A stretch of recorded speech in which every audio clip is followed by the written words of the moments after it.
στην αναπαραγωγή του και στην αναπνοή του. Επίσης, παρόμοια ευαίσθητη ομάδα αποτελούν και τα κοπίποδα και τα κλαδοκεραιωτά ως προς το αζοξιστροπίν, το οποίο παρατηρήθηκε κιόλας μείωση της παρουσίας τους σε υφάλμυρους μεσοκόσμους. Και έδειξαν μέσω της χρόνιας και της οξείας τοξικότητάς τους τα εξής, ότι μέσω της χρόνιας έκθεσης παρατηρήθηκε μείωση του μήκους κύματος, μείωση του αριθμού έκδησης, επίσης μείωση των γόνων αναθηλικό, ενώ στην οξεία έκθεση έδειξαν ότι υπήρχε αναστολή της ανάπτυξης και δυσμορφίες σε περιοχές της κεφαλής και στις κεραίες. Μετά έχουμε τοξικές επιδράσεις στα ψάρια. Το αζοξιστροπίν έδειξε ότι είχε τοξικές επιδράσεις στη λειτουργία των μυτοχονδρίων, που σχετίζονται με την καρδιοτοξικότητα και την νευροτοξικότητα. Επίσης, παρατηρήθηκαν αλλαγές στη συμπεριφορά στα αρχικά στάδια ανάπτυξής τους. Και τέλος, έχουμε τοξικές επιδράσεις και στα αμφίβια, τα οποία το αζοξιστροπίν έδειξε ότι αναστέλει την ανάπτυξή τους, προκαλεί δυσμορφίες και στοχεύει κιόλας και στο νευρικό σύστημα, καθώς παρατηρήθηκε αλλαγές στις συμπεριφορές ανάμεσα στον θηρευτή και στο θύρα. Συνεχίζουμε με το αζοξιστροπίν, το οποίο βρέθηκε σε απομακρυσμένα υδατικά περιβάλλοντα σε σχέση με την περιοχή εφαρμογής και παραγωγής τους. Η συγκέντρωσή του σημειώθηκε να είναι 3 φορές μεγαλύτερη από την ΟΑΕΚ και 10 φορές μεγαλύτερη από τη ΡΑΚ. Και παρατηρήθηκαν επιπτώσεις στο διάτομο ναβικούλα πελικουλόσα. Ευαίσθητη επίσης ομάδα αποτελεί και το ζώοπλακτόν και παρόλο που δεν παρατηρούνται θάνατοι, υπάρχει διαταραχή της λειτουργίας τους, κατά συνέπεια διαταραχή του οικοσυστήματος. Και τέλος, έχουμε τις επιπτώσεις τρουαζολών στους μικροοργανισμούς εδάφους, το οποίο εξαρτάται και από τον χρόνο και από τη δόση εφαρμογής. Και μπορεί να προκαλέσει τοξικές επιδράσεις είτε μέσω άμεσης είτε μέσω έμεσης εφαρμογής. Δηλαδή άμεσης όταν είναι απευθείας στους εδαφογενείς μύκητες και έμεσης όταν γίνονται ψεκασμοί στο φύλλωμα.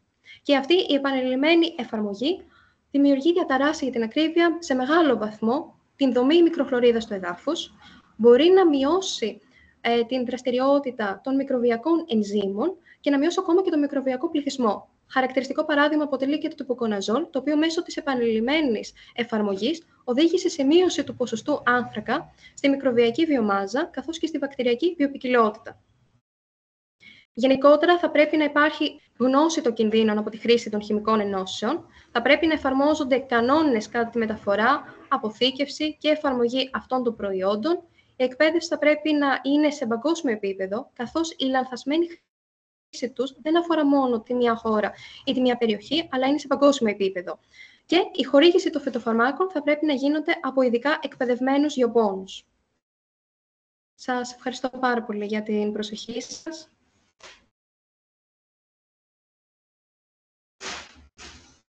Ευχαριστούμε πολύ, Κατερίνα, για την ομιλία. Παρακαλώ, ποιος έχει ερωτήσει τις αποτυπώσεις της συνομιλίας στο chat ή να σηκώσει το χέρι και να την πει.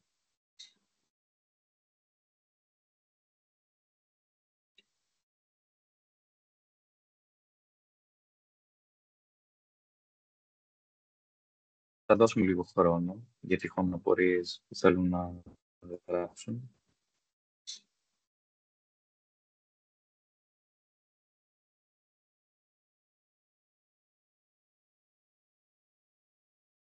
Ο κύριος Ραχιώτης μπορεί να προετοιμάζεται, όσοι ώρα μπορεί κάποιος να κάνει ερωτήσεις.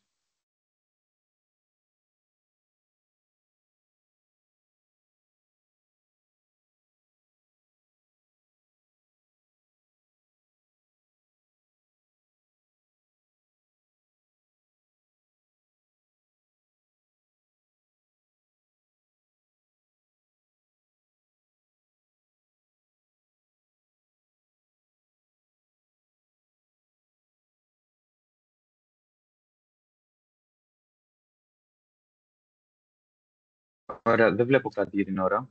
Οπότε προχωράμε στον επόμενο μιλητή μας, τον κύριο Ραχιώτη, αναπληρωτή καθηγητή επιδημιολογίας και επαγγελματικής υγιεινής στο Τμήμα Ιατρικής του Πανεπιστημίου Θεσσαλίας. Κύριε Ραχιώτη, ο λόγος σε εσάς. Σιγουρευτείτε ότι έχετε ανοίξει κάμερα και μικρόφωνο. Φαίνεται, κύριε Μπαλαμούτη? Καλησπέρα. Γεια σας. Φαίνεται? Ναι, Φαίνεται η παρουσίαση φαίνεται καλά. Να πω πριν ξεκινήσετε ότι το chat είναι διαθέσιμο για απορίες για την πρώτη ομιλήτρια την Κατερίνα όλη τη διάρκεια του webinar και εννοείται μπορείτε στο τέλος να μας στείλετε και email αν έχει κάποιες απορίες. Ευχαριστώ πολύ και κύριε το λόγο σε εσάς. Ευχαριστώ πάρα πολύ κύριε Μπαλαμώτη για την πρόσκληση. Δεν μπορούσε ο κύριος Χατζηχριστοδούλου να παρευρεθεί. Μου ανέθεσε εμένα να κάνω αυτή την παρουσίαση και θέλω να σας συγχαρώ την ομάδα σας, που πραγματικά είναι μια ομάδα φοιτητών του Πανεπιστημίου Θεσσαλίας που πραγματικά πρωτοπορεί. Εγώ θα προσπαθήσω να είμαι σύντομος. Θα σας παρουσιάσω κάποια επιδημιολογικά δεδομένα από εργασίες που έκανε το Εργαστήριο Υγιεινής και Επιδημιολογίας παλαιότερα. Είναι γεγονός ότι δεν τις έχουμε επικαιροποιήσει, είναι η αλήθεια, σχετικά με την με χαρακτηριστικά επαγγελματικής έκθεσης σε φυτοπροστατευτικά προϊόντα, στα λεγόμενα δηλαδή φυτοφάρμακα, στην περιφέρεια της Θεσσαλίας, που όλοι ξέρουμε ότι είναι μια περιοχή με έντονο το αγροτικό στοιχείο, και θα παρουσιάσουμε κάποια δεδομένα που αφορούν τα χαρακτηριστικά της επαγγελματικής έκθεσης και θα συζητήσουμε και κάποια δεδομένα, κάποιες ενδείξεις που υπάρχουν σε σχέση με την επίδραση της επαγγελματικής έκθεσης σε φυτοφάρμακα σε συγκεκριμένες εκβάσεις υγείας, τον κίνδυνο δηλαδή ανάπτυξης κάποιων νοσημάτων, και βέβαια ποιες είναι κάποιες ενδεχόμενες οδοί προφύλαξης. Δεν θέλω να μιλήσω για τις κατηγορίες των φυτοπροστατευτικών προϊόντων. Ξέρουμε ότι τα παρασιτοκτόνα κατέχουν μια ιδιαίτερη δράση, ούτε να αναφερθώ πολύ στην εξέλιξη, στην ιστορική εξέλιξη, στην πορεία της ιστορικής εξέλιξης, στη χρήση και τις εφαρμογές των παρασιτοκτόνων. Πρέπει να πούμε όμως απλά ότι, να σας το πω προκαταρκτικά, ότι η επιδημιολογική εκτίμηση της επίδρασης των φυτοπροστατευτικών προϊόντων, των παρασιτοκτόνων ιδιαίτερα, δεν είναι βέβαια μόνο τα παρασιτοκτόνα, είναι τα μικητοκτόνα, έχουμε και άλλες κατηγορίες, είναι πολύ δύσκολη, όχι μόνο γιατί είναι πάρα πολλές οι κατηγορίες των σχετικών προϊόντων, αλλά και για άλλους λόγους. Ένας από τους λόγους αυτούς είναι η δυσκολία στην εκτίμηση της έκθεσης, και βεβαίως το δεύτερο είναι ότι έχουμε και μια αλλαγή στην γκάμα, στο φάσμα των χρησιμοποιούμενων προϊόντων. Έτσι έχουμε πολλά προϊόντα που εδώ και μια δεκαετία έχουν αποσυρθεί. Άρα λοιπόν έχουμε μια γρήγορη αλλαγή στο τοπίο των προϊόντων αυτών. Πρέπει να πούμε ότι η έκθεση γενικά στα φυτοπροστατευτικά προϊόντα, προκειμένου και στα παρασιτοκτόνα, έχει πολλές πτυχές. Σίγουρα ξεκινάμε από την επαγγελματική χρήση, από την επαγγελματική έκθεση, που είναι η έκθεση αυτών των παραγωγών, δηλαδή, που χωρίς την εργασία τους οποίους δεν θα παραγόταν αυτό το προϊόν. Και βεβαίως μπορεί να ταξινομηθεί και να έχουμε και σε έκθεση η οποία μπορεί να αφορά τους καταναλωτές μέσω των τροφίμων, του νερού, αλλά και βέβαιως και στην οικιακή χρήση. Αλλά αν μιλήσουμε πάλι για την επαγγελματική έκθεση, κυρίως 3 είναι τα χαρακτηριστικά της, 3 είναι οι οδοί. Είναι η αναπνευστική οδός, που είναι η πιο γνωστή, αλλά πέρα από την αναπνευστική οδό είναι πολύ σημαντική στην περίπτωση των φυτοπροστατευτικών προϊόντων και η δια του δέρματος έκθεση, η διαδερμική έκθεση. Και θα δούμε και μια διαφάνεια παρακάτω ότι από μελέτες του εργαστηρίου μας φαίνεται ότι ακριβώς δεν υπήρχε καλή γνώση σε εκτιθέμενους πληθυσμούς της διαδερμικής έκθεσης, της έκθεσης δηλαδή δια του δέρματος, και παραμελούνταν η χρήση γαντιών, ποδιάς, ενώ αντίθετα είναι περισσότερο γνωστή και καλύτερα γνωστή η έκθεση δια του αναπνευστικού συστήματος. Και εδώ πραγματικά βλέπουμε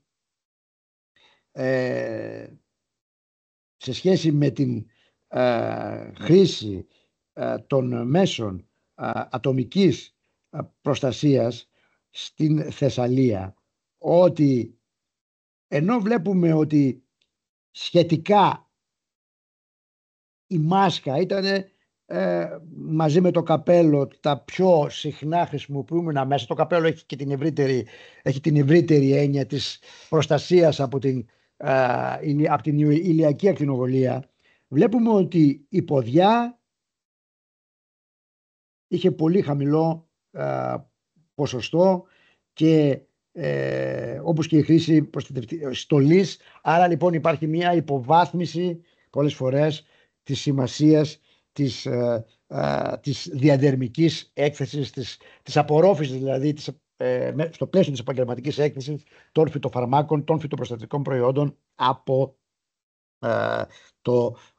από το δέρμα. Και πρέπει να ξέρουμε ότι είναι πολύ σημαντική οδός και ακριβώς πρέπει να υπάρχει μεγάλη σημασία. Έχει πολύ μεγάλη σημασία. Εδώ βλέπουμε πάλι σε μια μελέτη εκτίμησης μεταβολητών οργανοφωσφορικών φυτοφαρμάκων, πολλά από τα οποία έχουν καταργηθεί σήμερα, και βλέπουμε πραγματικά ότι η ομάδα των ψεκαστών εδώ είχε πολύ μεγαλύτερη, βλέπουμε τη διάμεσο τιμή, πολύ μεγαλύτερη έκθεση από τους κατοίκους της γεωργικής και της αστικής περιοχής, που δεν διέφεραν και ιδιαίτερα μεταξύ τους. Επίσης, εδώ σε αυτή τη διαφάνεια θέλω λίγο να δούμε ότι οι μεταβολίτες αυτοί, τα επίπεδα των μεταβολιτών αυτών επηρεάστηκαν σημαντικά από παραμέτρους στατιστικά σημαντικά που έχουν να κάνουν με τις πρακτικές, όπως είναι η αλλαγή των ρούχων, δηλαδή αυτοί που δεν άλλαζαν ρούχα είχαν 4 φορές μεγαλύτερο κίνδυνο να έχουν υψηλά επίπεδα έκθεσης, αλλά βεβαίως και βλέπετε και τη χρήση της προστατευτικής στολής, όπου η χρήση της προστατευτικής στολής μειώνει, δηλαδή αυτοί που δεν χρησιμοποιούσαν προστατευτική στολή, είχαν 4 φορές μεγαλύτερο κίνδυνο, μεγαλύτερη πιθανότητα για αυξημένα επίπεδα του συγκεκριμένου μεταβολίτη, πράγμα το οποίο δείχνει και δείχνει τη σημασία της αντιμετώπισης της φραγής, αν μπορεί να μου επιτραπεί η έκφραση, είναι και λίγο απόλυτη, της φραγής της διαδερμικής οδού.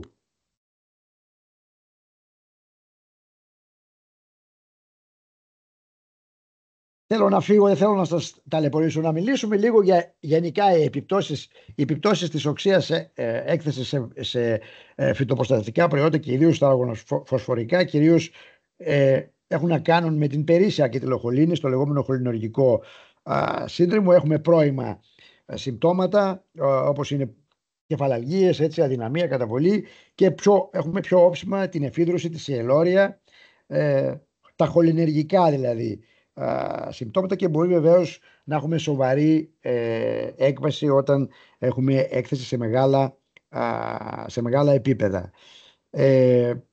Πολύ σημαντικά όμως είναι η χρόνια τοξικότητα, που έχει να κάνει με καρκινογέννηση, με προβλήματα του αναπαραγωγικού συστήματος, με σημαντικές επιπτώσεις στο ενδοκρινολογικό σύστημα, όπου λειτουργούν πολλά φυτοπροστατευτικά προϊόντα ως κυρίως ένα μεγάλο μέρος οργανοφωσφορικών που έχουν αποσυρθεί ως ενδοκρινικοί διαταράκτες, με νευροτοξικότητα, με διαταραχή του ανοσολογικού συστήματος, και βεβαίως πρέπει να πούμε ότι στο πλαίσιο της μελέτης της επαγγελματικής έκθεσης και των επιπτώσεων στην υγεία, ιδιαίτερα των επιπτώσεων που αφορούν τους αιματολεμφογενείς καρκίνους, δηλαδή τους καρκίνους του αιμοποιητικού και του λεμφικού ιστού, πρέπει να λαμβάνονται υπόψη και άλλοι συγχυτικοί παράγοντες, όπως μπορεί να είναι το γενετικό υπόβαθρο, όπως είναι έκθεση σε άλλα περιβαλλοντικά χημικά καρκινογόνα, αλλά βεβαίως και το κάπνισμα. Το κάπνισμα είναι ένας σημαντικός παράγοντας, ο οποίος μπορεί να συσχετίζεται ανεξάρτητα με τον κίνδυνο καρκινογέννησης, περιλαμβανομένου και του αιματολεμφογενούς καρκίνου και ιδιαίτερα του καρκίνου του αιμοποιητικού ιστού. Αλλά πρέπει εδώ να πω και κάτι άλλο, ότι στην μελέτη που θα τη δείξω λίγο παρακάτω των πασχόντων μαρτύρων, που αφορούσε βεβαίως γενικά και την έκθεση στα φυτοπροστατευτικά προϊόντα και η οποία ολοκληρώθηκε στις αρχές του 2000, αλλά όπως καταλαβαίνετε η έκθεση περιλάμβανε.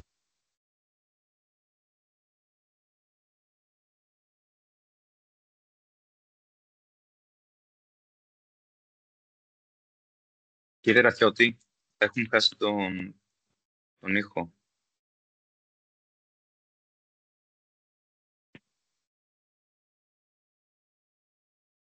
Κύριε Ραχιώτη, μας ακούτε? Έχουμε χάσει τον ήχο σας. Ελέγξτε αν είναι συνδεμένα τα ακουστικά σας ή το μικρόφωνο σας.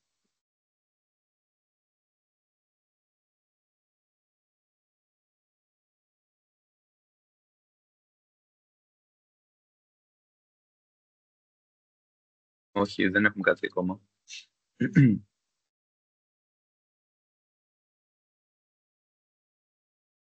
Όχι, δεν ακούμε κάτι. Έχουμε χάσει τελώς τον ήχο. Και σιγουρευτείτε,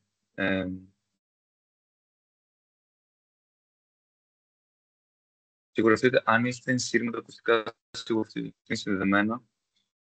Αν είναι ασύρματα, σιγουρευτείτε ότι δεν χάθηκε το σήμα ή δεν έκλεισε το Bluetooth.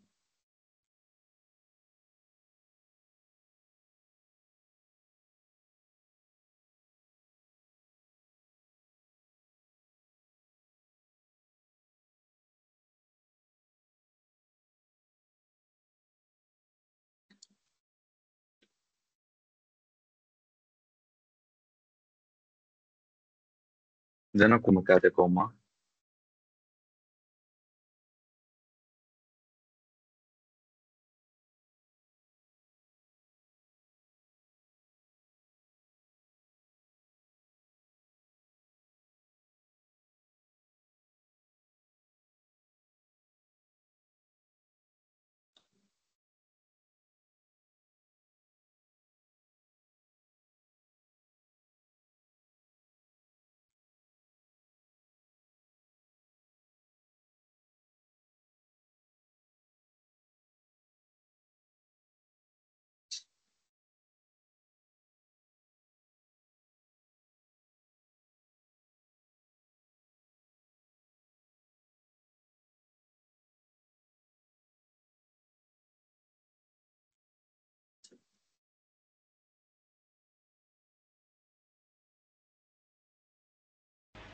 Κύριε Ραχιώτη, δεν ακούγεστε.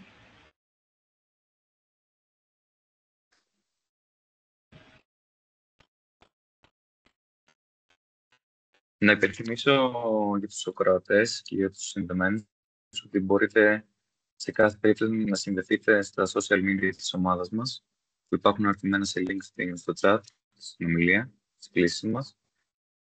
Και φυσικά να συμπληρώσετε τη φόρμα με το φόρμα δήλωσης email για το σημερινό webinar, όπου ουσιαστικά θα σας στείλουμε την επιβεβαίωση συμμετοχής του σημερινού webinar.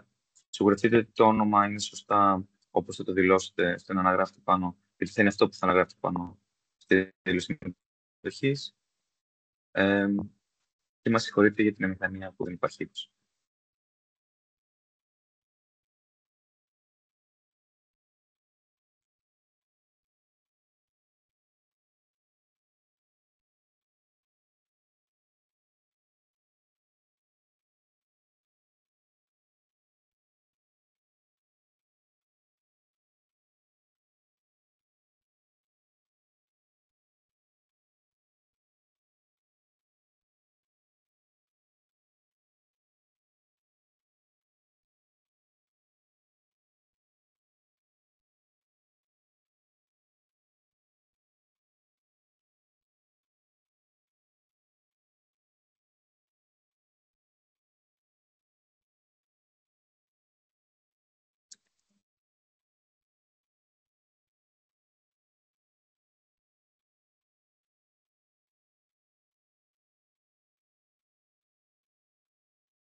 Για όσους δεν τα βλέπουν, ναι, μπορώ να το ξαναστείλω. Ακούγομαι τώρα. Τώρα ακούγεις, ναι. Ναι. Καλημέρα. Ωραία. Και το έβγαλε από το USB, το ξανάβαλα και... Είμαστε εντάξει τώρα, Ναι. Λυπάμαι, δεν συμβαίνουν αυτά. Ναι. Μισό λεπτό να... Η παρουσίαση φαίνεται? Η παρουσίαση όχι ακόμα. Όχι ακόμα.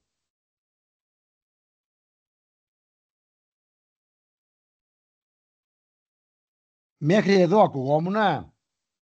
Ναι. Εκεί σας χάσαμε. Δηλαδή, Ωραία. λίγο πριν νομίζω σας είχαμε χάσει. Οπότε, αν μπορείτε να επαναλάβετε από μία διαφάνεια πριν, θα ήταν τέλειο. Εδώ. Ναι.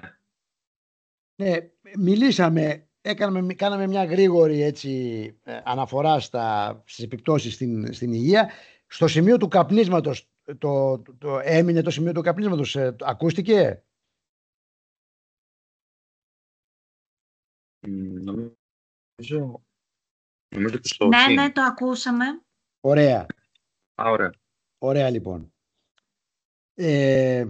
Εντάξει, υπάρχουν πολλά προβλήματα στις επιδημιολογικές μελέτες. Είπαμε κυρίως έχουν να κάνουν με την έκθεση, με την εκτίμηση της έκθεσης, με την εκτίμηση ότι υπάρχουν πάρα πολλοί παράγοντες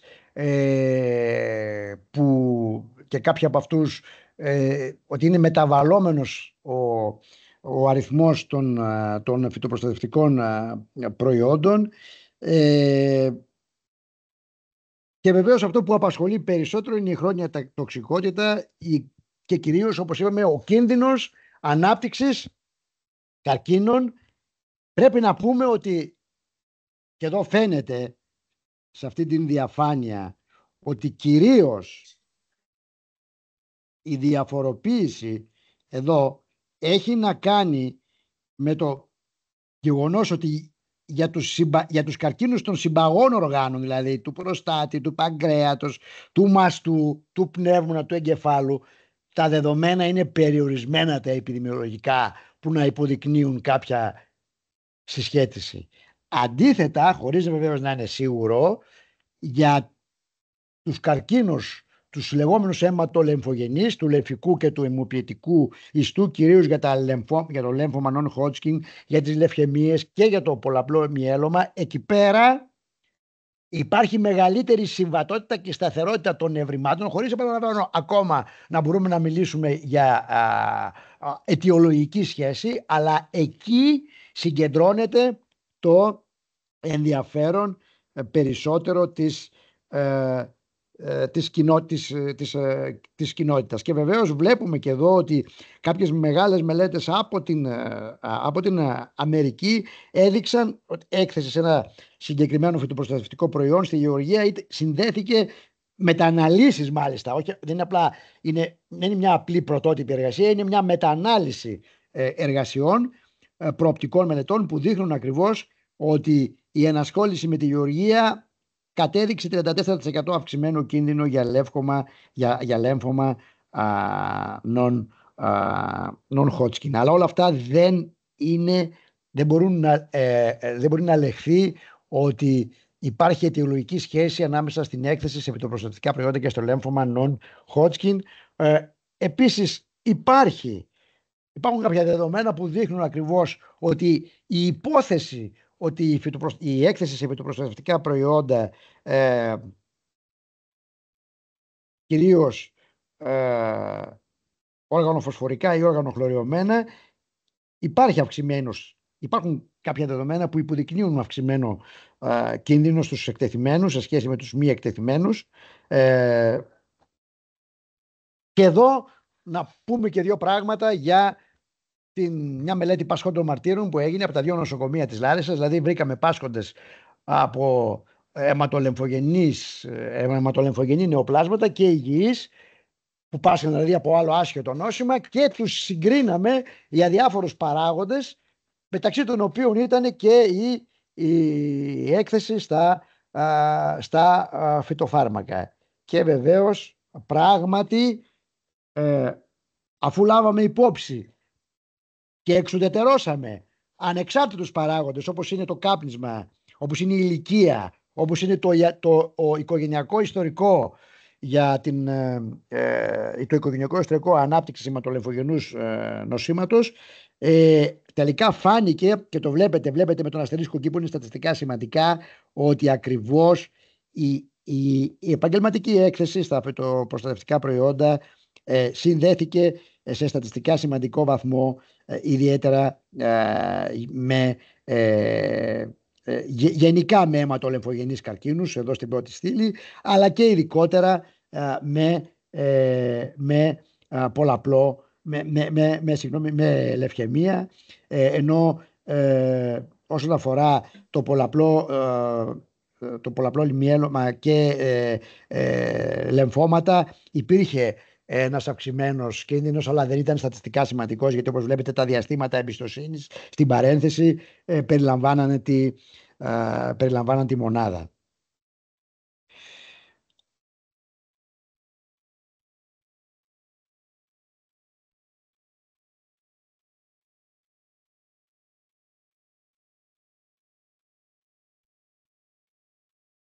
Επίσης, για το πολλαπλό μυέλωμα, μια άλλη συστηματική ανασκόπηση δείχνει αυξημένο κίνδυνο, μια μεταανάλυση και συστηματική ανασκόπηση με μεταανάλυση για τους αγρότες, και ιδιαίτερα πιο ισχυρή ήταν η συσχέτιση με ένα πυρεθροειδές εντομοκτόνο, που ήταν, όπως βλέπετε, πάρα πολύ υψηλός ο σχετικός κίνδυνος, περίπου 5. Τώρα, στη σχέση με καρκίνους συμπαγών οργάνων, έχουμε κάποια δεδομένα που δείχνουν θετική συσχέτιση μεταξύ μια συσχέτιση θετική αλλά ασθενής ανάμεσα στην γεωργική απασχόληση και τον κίνδυνο ανάπτυξης του καρκίνου του προστάτη, ενώ μια μεγάλη προοπτική μελέτη στις ΗΠΑ έδειξε μικρή αύξηση κινδύνου καρκίνου του προστάτη σε γεωργούς και ψεκαστές, και μάλιστα εκεί αποδείχθηκε ιδιαίτερη συσχέτιση με 3 γνωστά οργανοφωσφορικά και ένα οργανοχλωριωμένο εντομοκτόνο. Υπάρχουν και κάποιες αναφορές για κίνδυνο ανάπτυξης καρκίνου του παγκρέατος, αλλά βεβαίως πρέπει να πούμε ότι πολλές φορές εδώ έχουμε προβλήματα στην έκθεση. Σε κάθε περίπτωση ξέρουμε ότι ο καρκίνος του παγκρέατος, που είναι μια μάστιγα για την εποχή μας, είναι σίγουρα πολυπαραγωγική νόσος, και βεβαίως είναι μια πολύ επιθετική νόσος, στην οποία δεν έχει νόημα να εφαρμοστεί ένα πρόγραμμα πρώιμης διάγνωσης. Άρα και εδώ πάλι η απάντηση στο τι κάνουμε είναι μειώνουμε όσο γίνεται την έκθεση. Αντίστοιχα δεδομένα υπάρχουν, κάποια δεδομένα υπάρχουν και για τον καρκίνο του μαστού, αλλά η συνολική αποτίμηση του υπάρχοντος σώματος της βιβλιογραφίας δείχνει ότι τα διαθέσιμα δεδομένα δεν είναι επαρκή για να υποστηρίξουν μια τέτοια υπόθεση. Σε ό,τι αφορά τον καρκίνο του πνεύμονα, ξέρουμε ότι γενικά ο καρκίνος του πνεύμονα συνδέεται αιτιολογικά παλιά με την έκθεση σε παρασιτοκτόνα που περιείχαν αρσενικό. Για τα νεότερα φυτοφάρμακα δεν έχουμε επαρκή δεδομένα. Άρα, κάνοντας μια σύνοψη σε σχέση ιδιαίτερα με τα παρασιτοκτόνα και την καρκινογένεση, υπάρχουν κάποιες ενδείξεις για πιθανή συσχέτιση. Το μέγεθος της συσχέτισης όμως είναι μικρό, δηλαδή ο δείκτης, είτε ο σχετικός κίνδυνος, αν μιλάμε για μελέτη σειράς, είτε ο λόγος συμπληρωματικών πιθανοτήτων, ο λόγος πιθανοτήτων για μελέτες πασπόντων και μαρτύρων είναι μικρότερος ή ίσως του 2.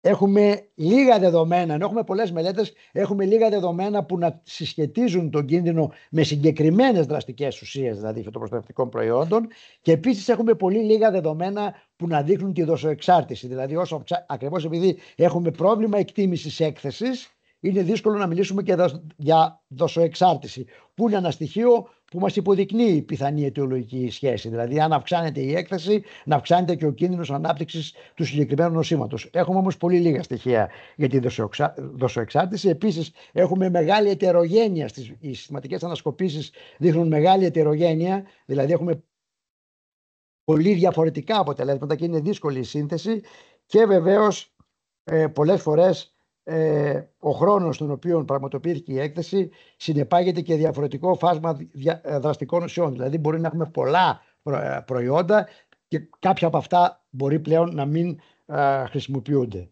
Και βεβαίως να πω και δύο λόγια ότι υπάρχει μια μεγάλη συζήτηση για την επίδραση των φυτοπροστατευτικών προϊόντων στον κίνδυνο της νόσου του Πάρκινσον, και πρέπει να δούμε ότι γενικά η Διεθνή Συμφωνία αυτή τη στιγμή είναι ότι ενώ μπορεί να υπάρχει μια θετική κατεύθυνση, δηλαδή να υπάρχει μια θετική συσχέτιση, όμως η αποτίμηση της ποιότητας των ενδείξεων είναι ότι οι ενδείξεις είναι περιορισμένες. Κλείνοντας, θέλω να πω ότι ουσιαστικά είναι ένα κρίσιμο ζήτημα η περιφρούρηση της υγείας των εργαζομένων στη γεωργία.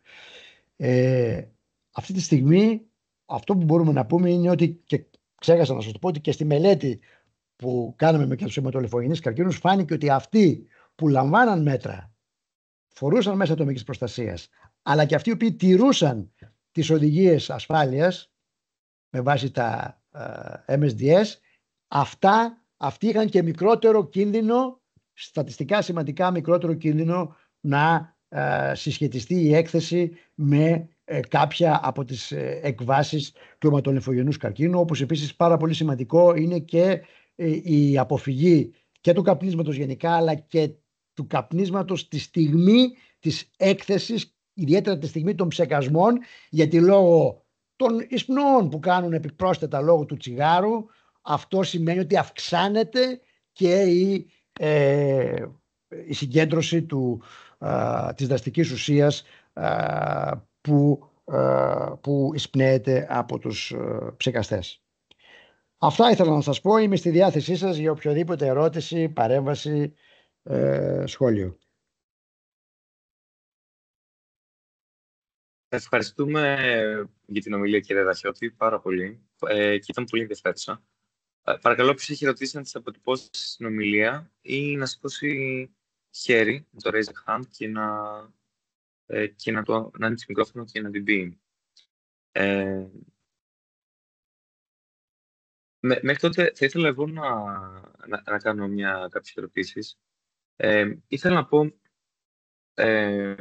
παρατηρούμε ουσιαστικά στη Θεσσαλία μια σύνδεση των φυτοσυντακτικών προϊόντων με την αύξηση κάποιων συγκεκριμένων καρκινομάτων ασθενειών και το καθεξής. Έχουμε ελπίδες να μειώσουμε τα φαινόμενα, τις ασθένειες με κάποιον τρόπο και να ενημερώσουμε τον κόσμο ώστε να αποφύγουμε οποιαδήποτε, δεν ξέρω, σύνδεση πλέον. Δηλαδή, θα βοηθούσε να αποφύγουμε εντελώς τη χρήση φυτοπροστατευτικών. Σας έχασα, κύριε Μπαλαμώτη, σας έχασα λίγο. Ναι, λέω, θα βοηθούσε να αποφύγουμε εντελώς τη χρήση φυτοπροστατευτικών. Θα έπρεπε να μειώσουμε ίσως, να αυξήσουμε ίσως τους περιορισμούς της ασφάλειας ή να ενημερώσουμε τον κόσμο να αυξήσει τα μέτρα προστασίας και να κάνει χρήση στολών ή ποδιών που είπαμε ότι δεν είναι ενημερωμένος και δεν τα χρησιμοποιεί τόσο. Πολύ ωραία είναι. Πολύ ωραία ερώτηση κάνατε. Πολύ ωραία ερώτηση με πολλά σκέλη, και επειδή νομίζω ότι πιάνω το πρώτο υπονοούμενο, και αν κάνω λάθος πείτε μου, λέτε να σταματήσουμε τη χρήση των φυτοπροστατευτικών προϊόντων. Νομίζω μου δίνετε την ευκαιρία, επειδή πρέπει πραγματικά να πατάμε στην πραγματικότητα. Σας ευχαριστώ για αυτή σας την ερώτηση, γιατί πρέπει να διευκρινίσουμε κάποια πράγματα. Καταρχήν, γιατί προφανώς νομίζω ότι υπενικτικά βάζετε το θέμα της βιολογικής γεωργίας. Έτσι, Αυτό δεν υποκρύπτεται έτσι με έναν έμεσο τρόπο. Ωραία. Λοιπόν, καταρχήν πρέπει να πούμε ότι σήμερα δεν θα μιλήσω πρώτα με την έννοια την καθαρά ιατρική επιστημονική, αλλά θα μιλήσουμε λίγο γενικότερα. Ζούμε σε έναν κόσμο ο οποίος έχει μεγάλες κοινωνικές και οικονομικές ανισότητες, και αυτό ισχύει και μεταξύ των κρατών και μεταξύ των υπήρων και μεταξύ του βορρά-νότου, αλλά ισχύει και μέσα στις ίδιες τις χώρες. Έτσι έχουμε μεγάλες κοινωνικές ανισότητες. Και το ζήτημα της διατροφικής ασφάλειας πλέον και μέσα στο πλαίσιο της κλιματικής αλλαγής αποκτά όλο και μεγαλύτερο, όλο και εντονότερα δραματικό χαρακτήρα. Και υπάρχει και ένας, θα έλεγα, ταξικός χαρακτήρας. Αυτή τη στιγμή υπάρχουν μεγάλα κομμάτια του πληθυσμού και στη χώρα, αλλά και ευρύτερα και σε άλλες χώρες και σε άλλες υπήρους που δεν έχουν πρόσβαση σε τροφή. Το να μιλάμε καταρχήν επομένως για εγκατάλειψη της συμβατικής γεωργίας και να πάμε κατά αναλογία της πράσινης ανάπτυξης σε μια καθαρή βιολογική γεωργία, αυτό θα οδηγούσε σε λιμοκτονία. Να είμαστε, είμαι ξεκάθαρος δηλαδή. Αυτό το πράγμα θα οδηγούσε σε λιμοκτονία. Λοιπόν, δεν μπορούμε τη στιγμή που έχουμε τέτοια προβλήματα, όπως είπα, σοβαρά προβλήματα διατροφικής ασφάλειας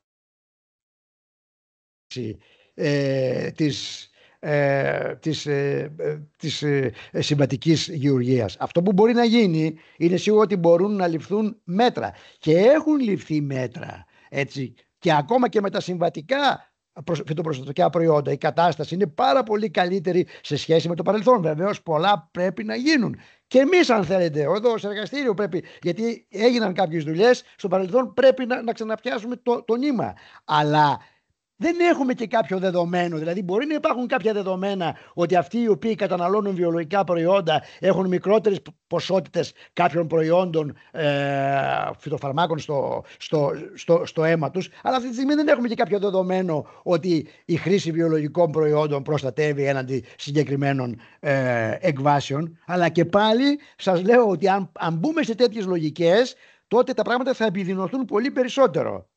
Δηλαδή, νομίζω σας απάντησα σε αυτό και είναι πραγματικά, νομίζω ότι είναι ένα ερώτημα κλειδί, κύριε Παλαμώτη, ένα ερώτημα κλειδί, και από εκεί και πέρα βεβαίως χρειάζεται να τηρηθούν, και βεβαίως δεν υπάρχει και απόλυτη προστασία, δηλαδή χρησιμοποιώ βιολογική γεωργία. Καταρχήν υπάρχει η επικοινωνία του υδροφόρου ορίζοντα στο έδαφος, δεν υπάρχει απόλυτο στεγανό.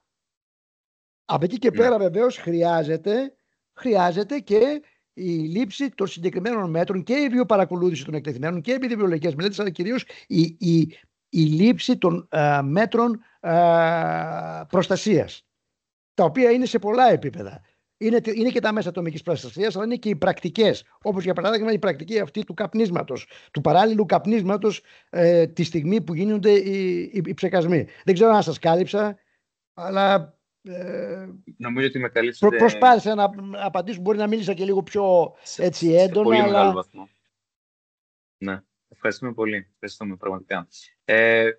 Αν δεν υπάρχουν άλλες ερωτήσεις, θα περιμένουμε λίγο για τον ομιλητή. Θα περιμένουμε και το chat είναι πάντα ανοιχτό. Βλέπω ένα χέρι. Ναι, από τον κύριο Περπούζα. Παρακαλώ, ναι. Ανοίξει το μικρόφωνο. Ναι, γεια σας κύριε Ραχιώτη, συγχαρητήρια για την ομιλία. Ήθελα να ρωτήσω αν πέρα από τις επιδημιολογικές μελέτες, οι οποίες όπως αναφέρεται ήδη έχουν συγκεκριμένες αδυναμίες, δηλαδή μια αδυναμία είναι η δυσκολία έβρεσης απολύτων μαρτύρων με τους οποίους να μπορούμε να συγκρίνουμε τα επιδημιολογικά δεδομένα, και προφανώς τα αποτελέσματα αποτελούν συσχετίσεις. Υπάρχουν μελέτες σε πειραματικό επίπεδο με πειραματόζωα τα οποία να καταδεικνύουν άμεση συσχέτιση μεταξύ έκθεσης σε φυτοφάρμακα και καρκινογένεσης, σε πειραματόζωα φυσικά, και μετά γίνεται το extrapolation. Υπάρχουν κάποιες μελέτες, αλλά δεν έχω δει κάποια, να το πω, συστηματική ανασκόπηση όλων αυτών των ενδείξεων. Έτσι, δεν έχω δει κάποια συστηματική ανασκόπηση. Υπάρχουν κάποιες μελέτες, αλλά δεν έχω δει κάποια συστηματική ανασκόπηση. Αλλά εμείς κυρίως προσπαθούμε να επικεντρώσουμε στο ζήτημα των επιδημιολογικών μελετών. Ξέρουμε ποιες είναι οι περιορισμοί και όπως είπα υπάρχουν ενδείξεις ότι υπάρχει μια κατεύθυνση για κάποια νοσήματα, ότι υπάρχει μια θετική συσχέτιση, απλά δεν μπορούμε να αποφανθούμε με βεβαιότητα ότι η συσχέτιση αυτή είναι αιτιολογική, όπως έγινε στο παρελθόν για τα αρσενικούχα φυτοφάρμακα. Ναι, συμφωνώ μαζί σας. Είναι πολύ παραγωγικό αρκετές φορές το θέμα και δεν μπορείς να έχεις απόλυτες συσχετίσεις. Αλλά ότι υπάρχουν ενδείξεις, αποχρώσεις ενδείξεις προ και κατεύθυνση υπάρχουν. Αυτό είναι δεδομένο, αλλά είναι πολύ παραγωγικό το θέμα συνήθως. Βεβαίως.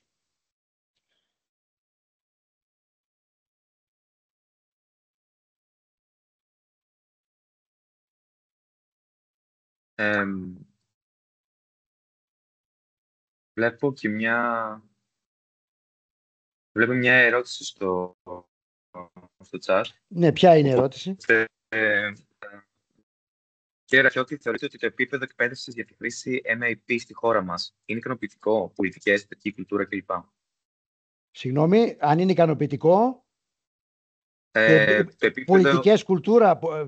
πολιτικές κουλτούρα. Ναι, εταιρική κουλτούρα κλπ. Για τη χρήση MAP. Δεν είναι μόνο η χρήση μάσκας.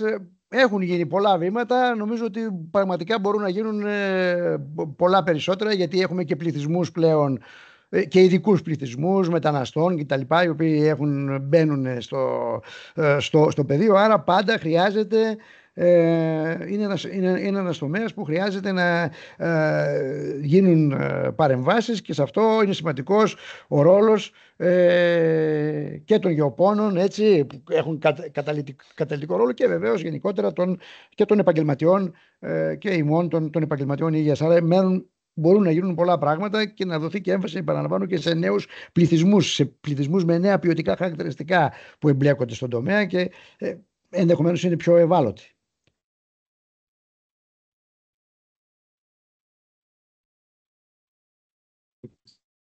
Ευχαριστούμε. Σας ευχαριστώ. Υπάρχει άλλη μια ερώτηση, κύριε Ραχιώτη. Ναι. Καλησπέρα σας, μας λέει ο Ελευθεριάδης Ιωάννης. Δώστε μου λίγο. Ναι, ωραία. Καλησπέρα σας. Με βάση η μετάβαση από τις μονοκαλλιέργειες σε άλλες όπου ήδη αλληλοπροστατεύονται, πόσο ρεαλιστική είναι?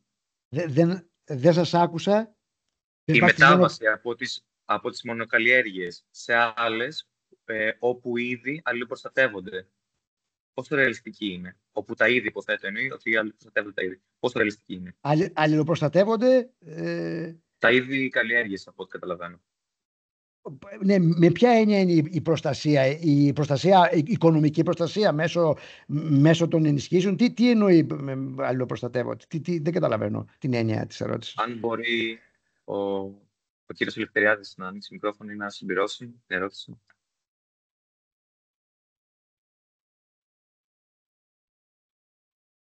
Ναι, με ακούτε? Καλησπέρα σας. Ναι, γεια σας, κύριε Ελευθεριάδη. Καλησπέρα. Εννοώ ότι αν υπάρχουν κάποια είδη τα οποία μπορούν να ωφελήσουν μια μονοκαλλιέργεια, αν προσθεθούν στο χωράφι, ώστε να χρησιμοποιηθούν λιγότερα φυτοφάρμακα ή με κάποιο τρόπο μπλουτίζοντας το έδαφος με κάποιες ουσίες οι οποίες πάλι θα μειώσουν την χρήση λιπασμάτων κτλ. Δεν το ξέρω αυτό. Δεν μπορώ να σας απαντήσω αυτή τη στιγμή σε αυτό το θέμα. Δεν μπορώ να το απαντήσω αυτή τη στιγμή. Εξάλλου, καταλαβαίνετε ότι το τι καλλιεργείται είναι συνάρτηση και αναγκών κλπ. Δηλαδή, ούτε μπορεί μονοσήμαντα, ακόμα και αν είχα μια απάντηση πάνω σε αυτό, να καθορίσει αυτό την γεωργική πολιτική. Εντάξει. Σας ευχαριστώ. Ναι, ευχαριστώ και εγώ.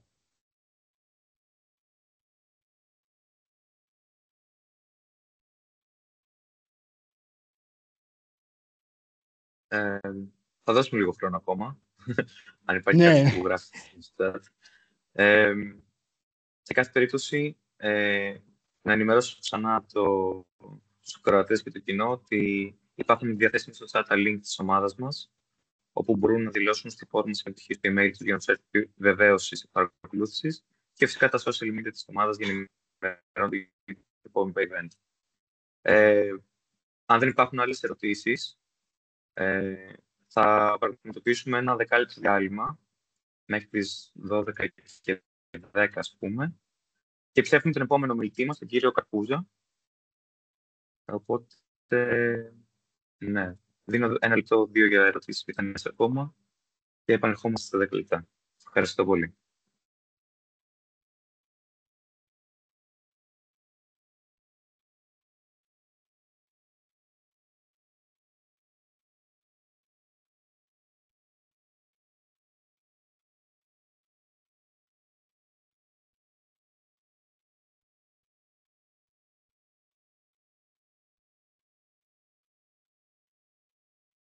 Η φόρμα είναι ήδη αναρτημένη στο chat. Μπορώ να ξαναστείλω το link αν δεν τη βλέπετε ή μπορώ να το κάνω pin.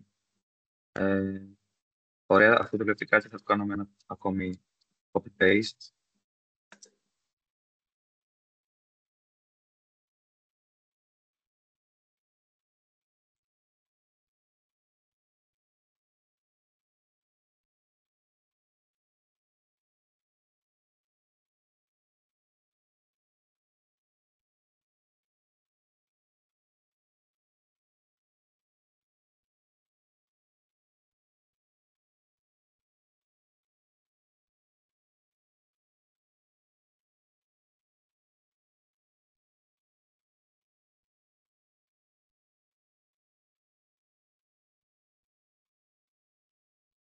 Δεν βλέπω άλλες ερωτήσεις, οπότε ευχαριστούμε ξανά τον μιλητή. Εγώ θέλω να σας Ραχιώτη. ευχαριστήσω πολύ, κύριε Παλαμότη και κυρία Καραγιάννη, για την πρόσκληση και πάλι συγχαρητήρια για όλες σας τις πρωτοβουλίες, τις πρωτοποριακές. Σας ευχαριστώ πάρα πολύ και σας εύχομαι καλή δύναμη και καλή συνέχεια. Ευχαριστούμε πάρα πολύ. Να είστε καλά. Οπότε επιστρέφουμε σε 10 λεπτά μετά το διάλειμμα με τον κύριο Καρπούζα.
Συνεχίζουμε το webinar με τον κύριο Καρπούζα, καθηγητή και πρόεδρο του τμήματος περιβαλλοντικής μικροβιολογίας και βιοτεχνολογίας. Δεν υπάρχει τέτοιο τμήμα, δυστυχώς, στο Πανεπιστήμιο Θεσσαλίας. Το τμήμα είναι βιοχημίας και Καλησπέρα. Κύριε Καρπούζα, βιοτεχνολογίας. σας ακούμε.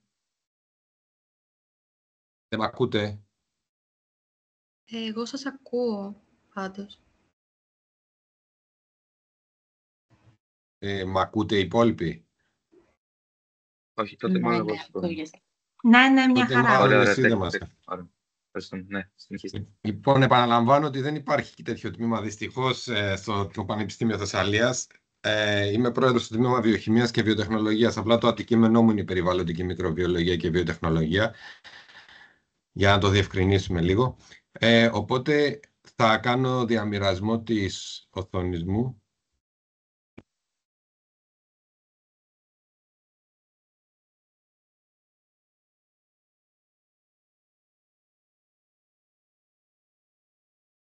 Τώρα βλέπετε την οθόνη μου? Τη βλέπετε?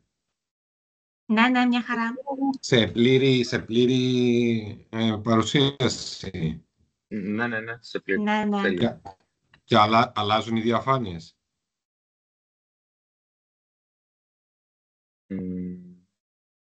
Δεν έχουμε Διαφάνειες κάτι. αλλάζουν. Μέχρι τώρα έχουμε την εισαγωγή μόνο, τον τίτλο. Οκ, για να δούμε λίγο ξανά. Οκ, τώρα αλλάζουν οι διαφάνειες. Για να δούμε λίγο. Ναι. Δεν αλλάζουν ακόμη. Όχι ακόμη, Όχι. δεν αλλάζουν. Δεν αλλάζουν, μάλιστα. Οκ, ένα λεπτό, να κάνουμε κάτι άλλο τότε. Μπορείτε να δοκιμάσετε να κάνετε την πλήρη σας την εικόνα, όλο το window, την χρήση της οθόνης γενικά. Θα Και κάνω το ανοίξτε το εξής, PowerPoint όχι. εκεί. Θα κάνω το εξής.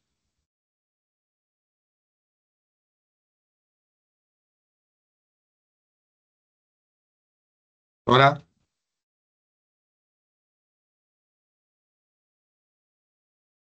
αλλάζουν οι διαφάνειες. Όχι. Τώρα ναι. Ναι. Αλλάζουν. Ωραία.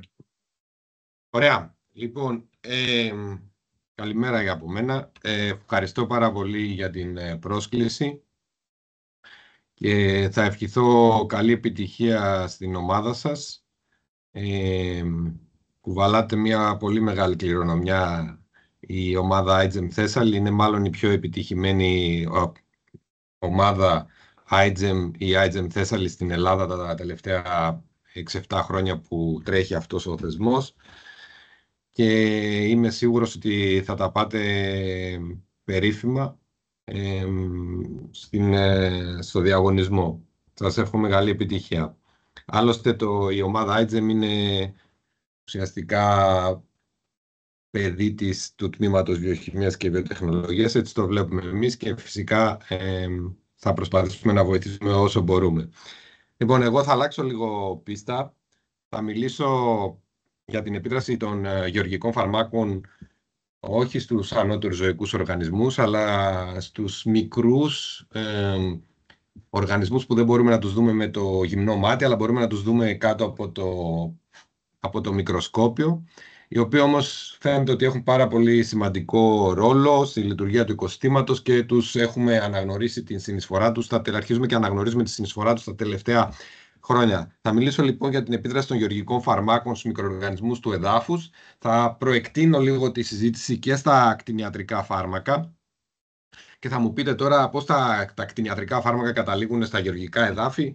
Θα εξηγήσω το πώς συμβαίνει αυτό. Αρχικά είχα σκοπό να μιλήσω λίγο και για το πώς αυτό προεκτείνεται και τι επιδράσεις μπορεί να έχει αυτό στην κλιματική αλλαγή, αλλά προβλέπω ότι δεν θα έχω χρόνο, οπότε θα περιοριστώ στις επιδράσεις των γεωργικών κτηνιατρικών φαρμάκων στους μικροοργανισμούς του εδάφους και αν έχω χρόνο θα μιλήσω λίγο και για την κλιματική αλλαγή. Τώρα, Το πολύ βασικό, το πρώτο ερώτημα που έρχεται στο μυαλό οποιονδήποτε όλων σας από το ακροατήριο είναι γιατί να προστατεύσουμε τους μικροοργανισμούς του εδάφους, το λεγόμενο μικροβίωμα, όπως το έχετε συνηθίσει να το ακούτε. Τα τελευταία 20 χρόνια περίπου αρχίζουμε και διαπιστώνουμε το πόσο βασικός είναι ο ρόλος και η συνεισφορά των μικροοργανισμών του εδάφους στη λειτουργία του οικοσυστήματος.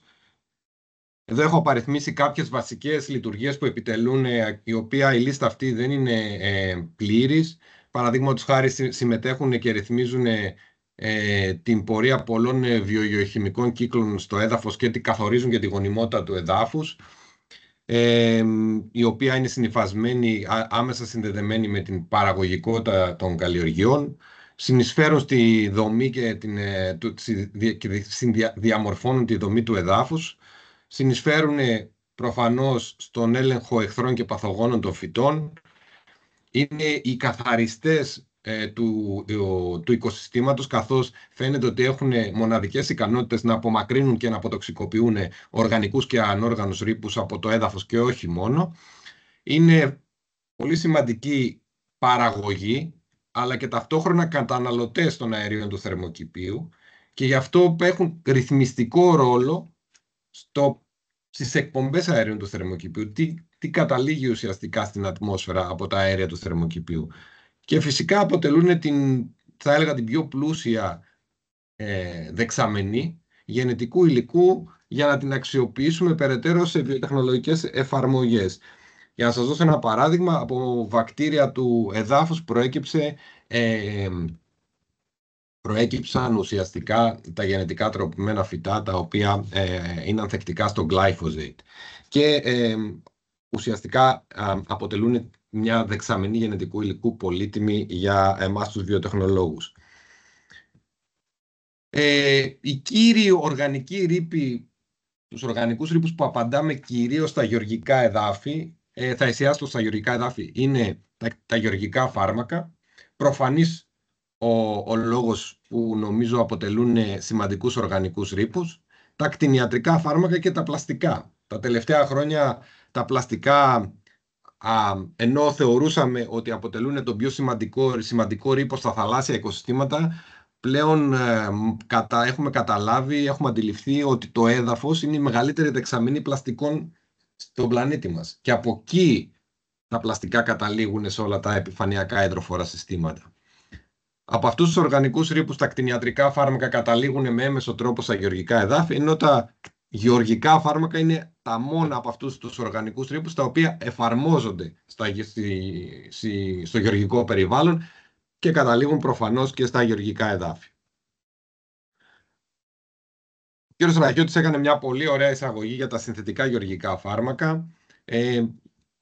Τα συνθετικά γεωργικά φάρμακα υπήρξαν και μάλλον θα συνεχίσουν να υπάρχουν σε μικρότερο βαθμό βέβαια οι θεμελιωτές της σύγχρονης γεωργίας.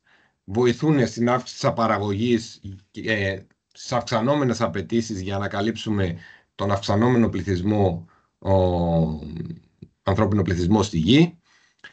Βέβαια η χρήση τους και το να φτάσουν στην αγορά, για να φτάσουν στην αγορά πρέπει να περάσουν μέσα από να πάρουν έγκριση μέσα από ένα πολυδέδαλο και μάλλον αυστηρό ρυθμιστικό πλαίσιο, το οποίο ισχύει στην Ευρωπαϊκή Ένωση και λιγότερο θα έλεγα αυστηρό και σε άλλες χώρες στον κόσμο, όπως στις Ηνωμένες Πολιτείες της Αμερικής και στην Ιαπωνία.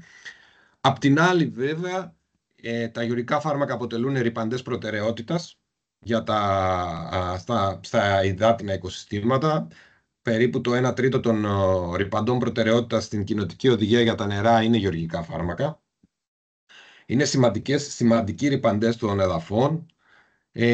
Γνωρίζουμε πλέον ότι κάποια από αυτά, ειδικότερα τα παλαιότερας γενιάς γεωργικά φάρμακα, έχουν υψηλό κίνδυνο ανεπιθύμητων επιδράσεων σε οργανισμούς μη στόχους και φυσικά η συνεχής χρήση τους έχει οδηγήσει σε ανάπτυξη, σε μειωμένη αποτελεσματικότητα λόγω της εμφάνισης φαινομένων ανθεκτικότητας. Απ' την άλλη, Τα γεωργικά φάρμακα όσον αφορά τις αλληλεπιδράσεις τους με τους μικροοργανισμούς του εδάφους είναι ευχή και κατάρα για τους μικροοργανισμούς του εδάφους. Από τη μια, όταν ένα γεωργικό φάρμακο καταλήγει στο έδαφος, μπορεί να είναι τοξικό για τους μικροοργανισμούς του εδάφους που δεν μπορούν να το καταβολήσουν, άρα εκτίθενται σε υψηλές συγκεντρώσεις αυτών και πιθανόν να εμφανίσουν αποκρίσεις τοξικότητας. Αλλά υπάρχουν και περιπτώσεις στις οποίες κάποιοι μικροοργανισμοί βλέπουν τα γεωργικά φάρμακα σαν ένα πάρα πολύ νόστιμο φαΐ.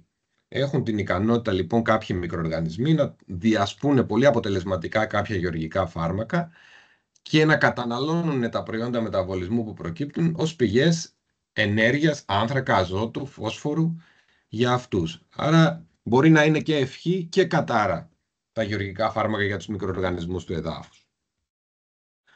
Ας μιλήσουμε εμείς όμως σήμερα για τις ανεπιθύμητες επιδράσεις των γεωργικών φαρμάκων στους μικροοργανισμούς του εδάφους και τι εργαλεία χρειαζόμαστε για να εκτιμήσουμε την τοξικότητα αυτών στους μικροοργανισμούς του εδάφους. Τα εργαλεία είναι δύο, τα βασικά εργαλεία. Το πρώτο είναι να έχουμε μεθοδολογίες, προτυποποιημένες μεθοδολογίες, τις οποίες θα μπορούμε να χρησιμοποιούμε για να εκτιμήσουμε την τοξικότητα στους μικροοργανισμούς του εδάφους. Και όταν μιλάμε για προτυποποιημένες μεθοδολογίες, εννοούμε μεθοδολογίες τις οποίες υπάρχουν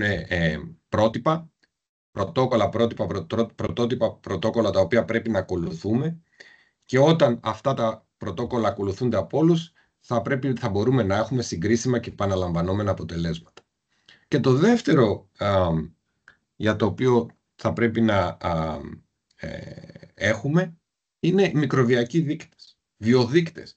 Δεν μπορούμε προφανώς να εκτιμήσουμε την τοξικότητα ενός γεωργικού φαρμάκου σε όλους τους μικροοργανισμούς του εδάφους που υπάρχουν σε όλα τα γεωργικά εδάφη στον πλανήτη μας, αλλά θα πρέπει να έχουμε κάποιους μικροοργανισμούς δείκτες οι οποίοι να μπορούν να μας δώσουν μια εικόνα αν τα γεωργικά φάρμακα αυτά είναι τοξικά ή όχι ευρύτερα στη μικροβιακή κοινότητα του εδάφους. Και τέτοιους μικροβιακούς δείκτες, οι μικροβιακοί αυτοί δείκτες πρέπει να έχουν κάποια συγκεκριμένα χαρακτηριστικά, για τους οποίους θα μιλήσω λίγο παραπάνω. Προηγουμένως η Κατερίνα μίλησε για διάφορους οργανισμούς δείκτες, αναφέρθηκε στη Daphnia magna, η οποία είναι ένας δείκτης τοξικότητας σε υδρόβιους οργανισμούς. Ακριβώς αυτό αναζητούμε και πρέπει να έχουμε και για το μικροβίωμα, μικροβιακούς δείκτες. Έτσι λοιπόν, για το πρώτο στοιχείο που αναζητούμε, την ύπαρξη προτυποποιημένων μεθοδολογιών, εδώ σας έχω βάλει μία λίστα με όλες τις ISO προτυποποιημένες μεθοδολογίες που υπάρχουν, είναι διαθέσιμες για να μετρήσουμε τις επιδράσεις των ρυπαντών, οργανικών και ανόργανων ρυπαντών, στη μικροβιακή κοινότητα του εδάφους. Είτε όσον αφορά την λειτουργία, είτε όσον αφορά την ποικιλότητα, είτε όσον αφορά την αυθονία τους. Βλέπετε με πορτοκαλί χρώμα έχω χρωματίσει τις μεθοδολογίες οι οποίες αφορούν επιδράσεις στην λειτουργία των μικροοργανισμών, με το κίτρινο επιδράσεις στην ποικιλότητα και με το γκρι μοριακές μεθόδους που χρησιμοποιούνται για την προσδιορισμό των επιδράσεων στην αυθονία, στη δυναμική, στον πληθυσμό των μικροοργανισμών. Το δεύτερο όμως και πιο σημαντικό κατά τη γνώμη μου είναι να αναδείξουμε ποιοι είναι οι βιοδείκτες, πιθανοί βιοδείκτες. Και όταν μιλάμε για βιοδείκτες δεν μιλάμε για έναν μικροοργανισμό, αλλά μιλάμε για ομάδες μικροοργανισμών που επιτελούν κάποια σημαντική λειτουργία. Και πού θα μπορούσες να κοιτάξεις ιδανικά για να βρεις τέτοιους βιοδείκτες?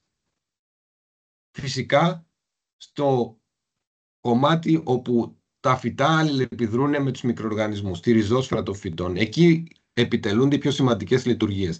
Και βλέπετε ότι έχω χρωματίσει εκεί κάποιους μικροοργανισμούς, κάποιες ομάδες μικροοργανισμών οι οποίες φαίνονται να μπορούν να παίξουν το ρόλο των βιοδεικτών, όπως είναι οι νητροδοποιητικοί μικροοργανισμοί και είναι οι δεντρόμορφοι μικορρυζικοί μύκητες. Τι χαρακτηριστικά πρέπει να πληρούν ή προϋποθέσεις πρέπει να πληρούν αυτοί οι βιοδείκτες? Πρώτον, να αποκρίνονται σε αβιωτικές καταπονήσεις, όπως είναι η έκθεση σε γεωργικά φάρμακα. Δεύτερον, να έχουν ένα σημαντικό βιολογικό και λειτουργικό ρόλο στο έδαφος. Και τρίτον, να έχουμε μεθοδολογικά εργαλεία προτυπωπημένα για να μετρήσουμε την αυθονία τους, την ποικιλότητα και τη λειτουργία τους στο έδαφος.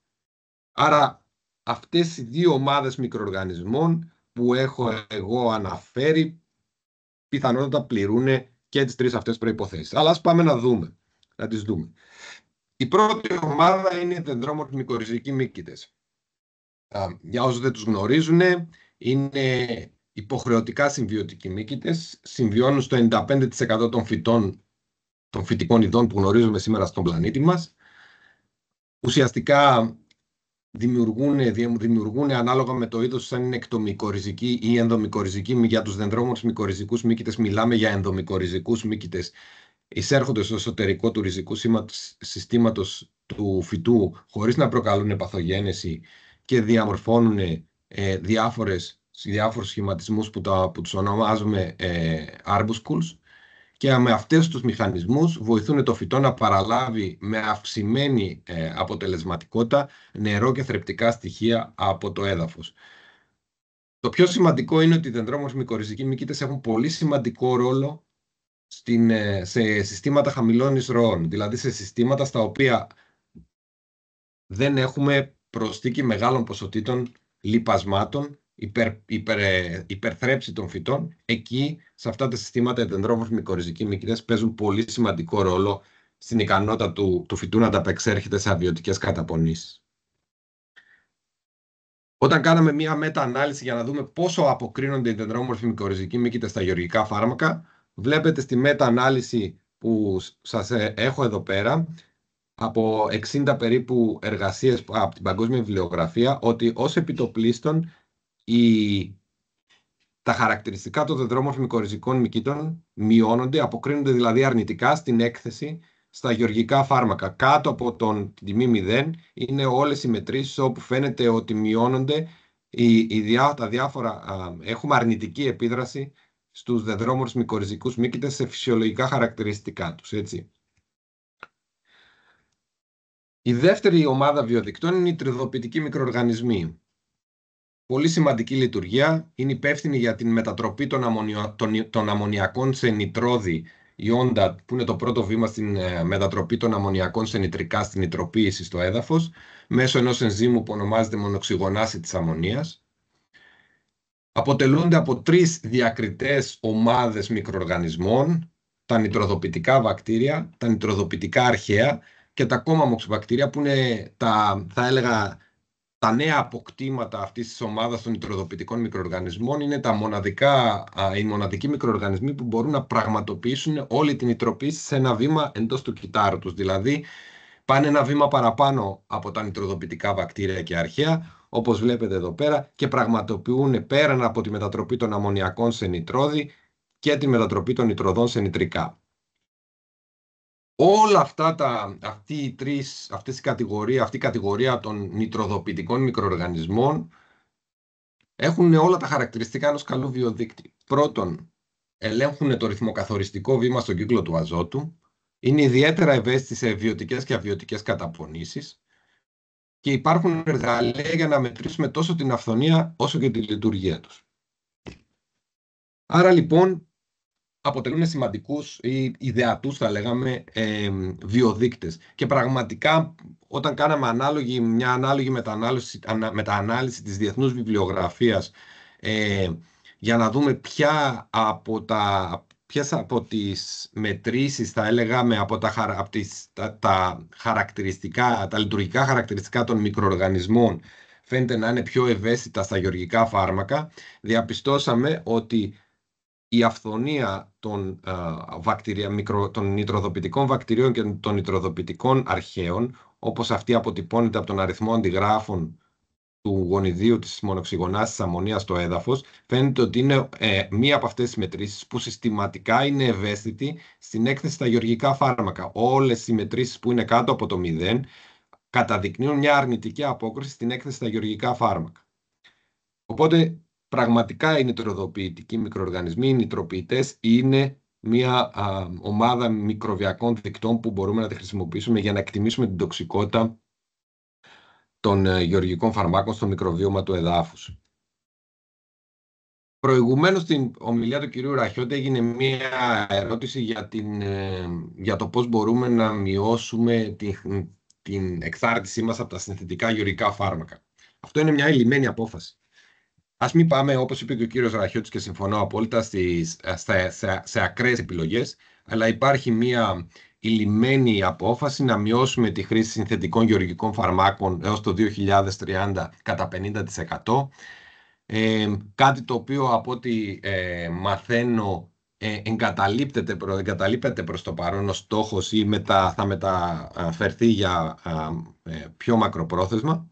Και φυσικά υπάρχει και ο στόχος 7 στο παγκόσμιο πλαίσιο για τη βιοποικιλότητα, όπου υπάρχει ο στόχος της μείωσης της ρύπανσης από όλες τις πηγές, με κύριο στόχο τη μείωση της ρύπανσης από γεωργικά φάρμακα, πλαστικά και θρεπτικά. Άρα λοιπόν υπάρχει η ιδέα ότι πρέπει να σταματήσουμε, να μειώσουμε τη χρήση των συνθετικών γεωργικών φαρμάκων για πολλούς και διαφόρους λόγους, και η εναλλακτική πλέον που προωθείται παγκοσμίως είναι τα βιολογικά γεωργικά φάρμακα. Έτσι. Δηλαδή πλέον να πάμε σε μια λύση όπου τα βιολογικά γεωργικά φάρμακα δεν θα χρησιμοποιούνται μόνο στη βιολογική γεωργία, αλλά και στη συμβατική γεωργία. Είναι μια νέα γενιά γεωργικών φαρμάκων. Οι αγροχημικές βιομηχανίες τα τελευταία 10 χρόνια έχουν επενδύσει πάρα πολλά χρήματα στην ανάπτυξη νέων τέτοιων βιολογικών γεωργικών φαρμάκων.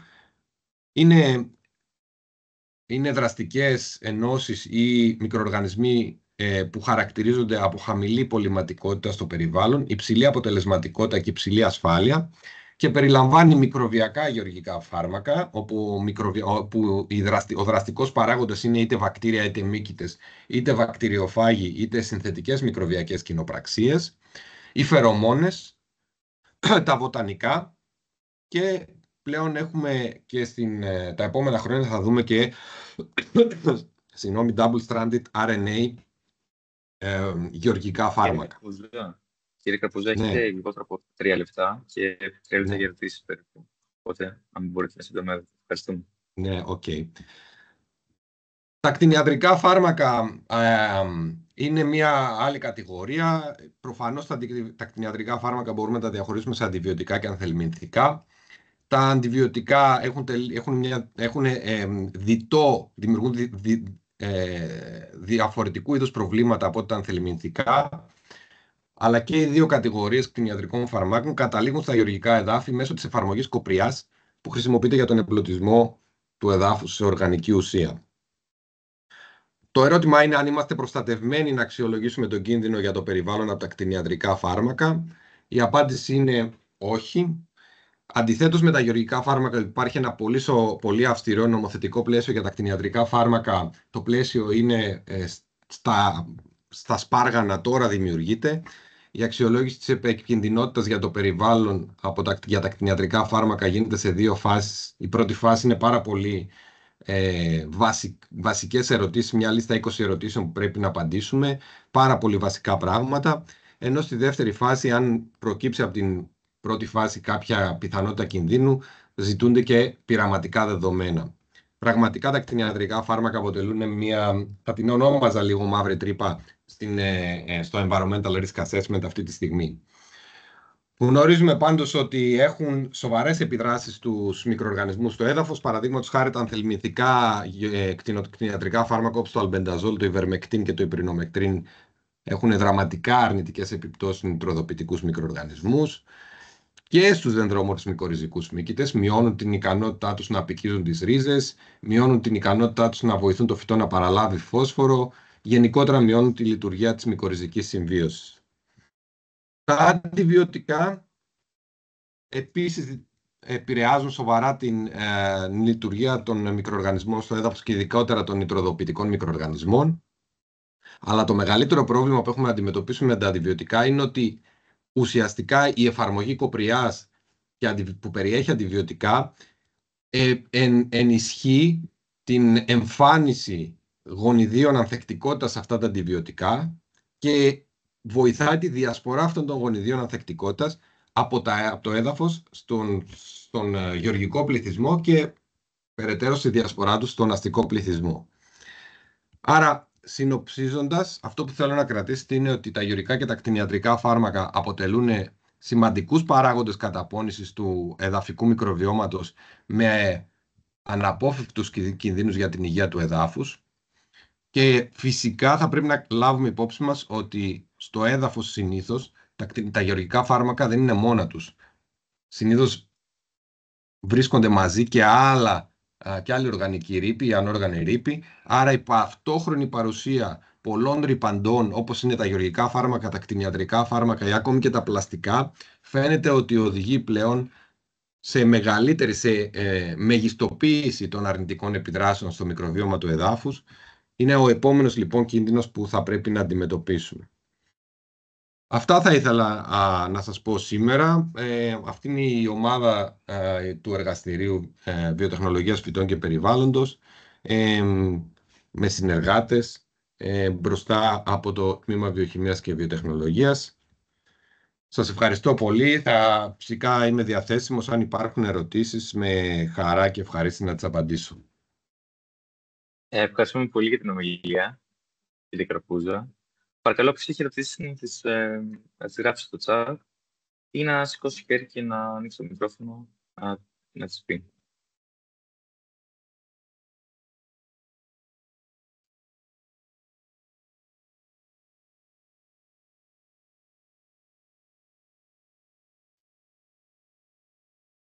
Θα δώσουμε λίγο χρόνο στους κορωτές για να γράψουν, αν είναι. Σιγά.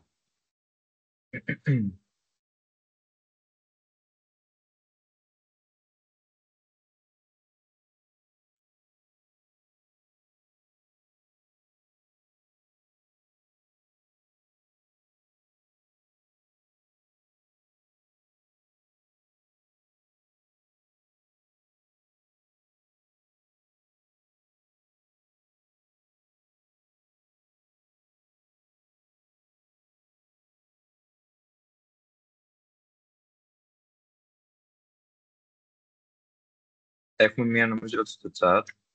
Δεν ξέρω αν μπορείτε να την διαβάσετε εσείς ο ίδιος. Τη διαβάζω, ναι. Πώς Ωραία. μπορεί να θεωρηθούν τα βιολογικά φάρμακα βιολογικά αν εφαρμοστούν στη συμβαστική γεωργία και πώς τα κτηνιατρικά φάρμακα δεν έχουν τη... Ας απαντήσω το πρώτο, γιατί το δεύτερο ακόμη δεν το έχω καταλάβει, αλλά τα βιολογικά φάρμακα θεωρούνται βιολογικά διότι είναι βιολογικής προέλευσης. Είτε μιλάμε για ενώσεις, είτε μιλάμε για τους μικροοργανισμούς, έχουν βιολογική προέλευση. Μέχρι σήμερα η κύρια αγορά τους ήταν η βιολογική γεωργία, αλλά πλέον πάμε σε μια σύγχρονη γεωργία στην οποία το 50%, στόχος είναι το 50% των φυτοπροστατευτικών ενώσεων ή παραγόντων που θα χρησιμοποιούμε στη σύγχρονη γεωργία να είναι βιολογικής προέλευσης. Άρα πλέον ξεπερνάνε τα στεγανά της βιολογικής γεωργίας στα βιολογικά γεωργικά φάρμακα και θα χρησιμοποιούνται πλέον και στη συμβατική γεωργία. Αυτό είναι στόχος, είναι πλέον η λυμμένη απόφαση και ήδη και η βιομηχανία έχει ξεκινήσει να επενδύει προς αυτή την κατεύθυνση, γνωρίζοντας ότι είναι η λυμμένη πολιτική απόφαση αυτό.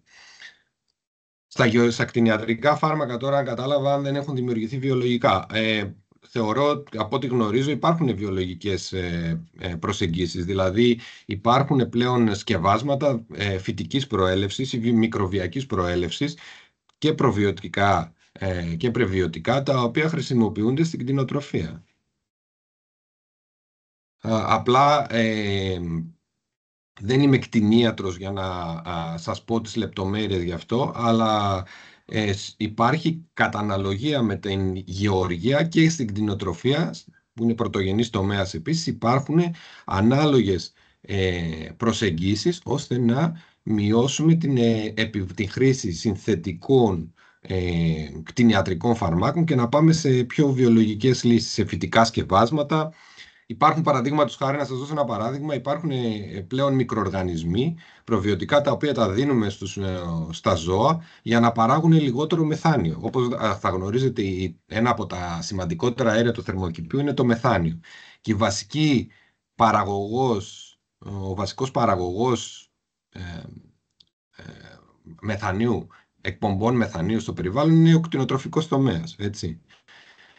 Πλέον υπάρχει μια τεράστια δραστηριότητα στην ανάπτυξη μεθανότροφων μικροοργανισμών, οι οποίοι να καταναλώνουν το μεθάνιο που παράγουν τα παραγωγικά ζώα. Υπάρχουν δηλαδή τέτοιου είδους λύσεις, έτσι. Βιοτεχνολογικές προσεγγίσεις καθαρά, οι οποίες βιολογικές και βιοτεχνολογικές, οι οποίες προσπαθούν να επιλύσουν, να έχουν μικρότερο περιβαλλοντικό αποτύπωμα τόσο για τον πρωτογενή τομέα. Δεν ξέρω αν απάντησα.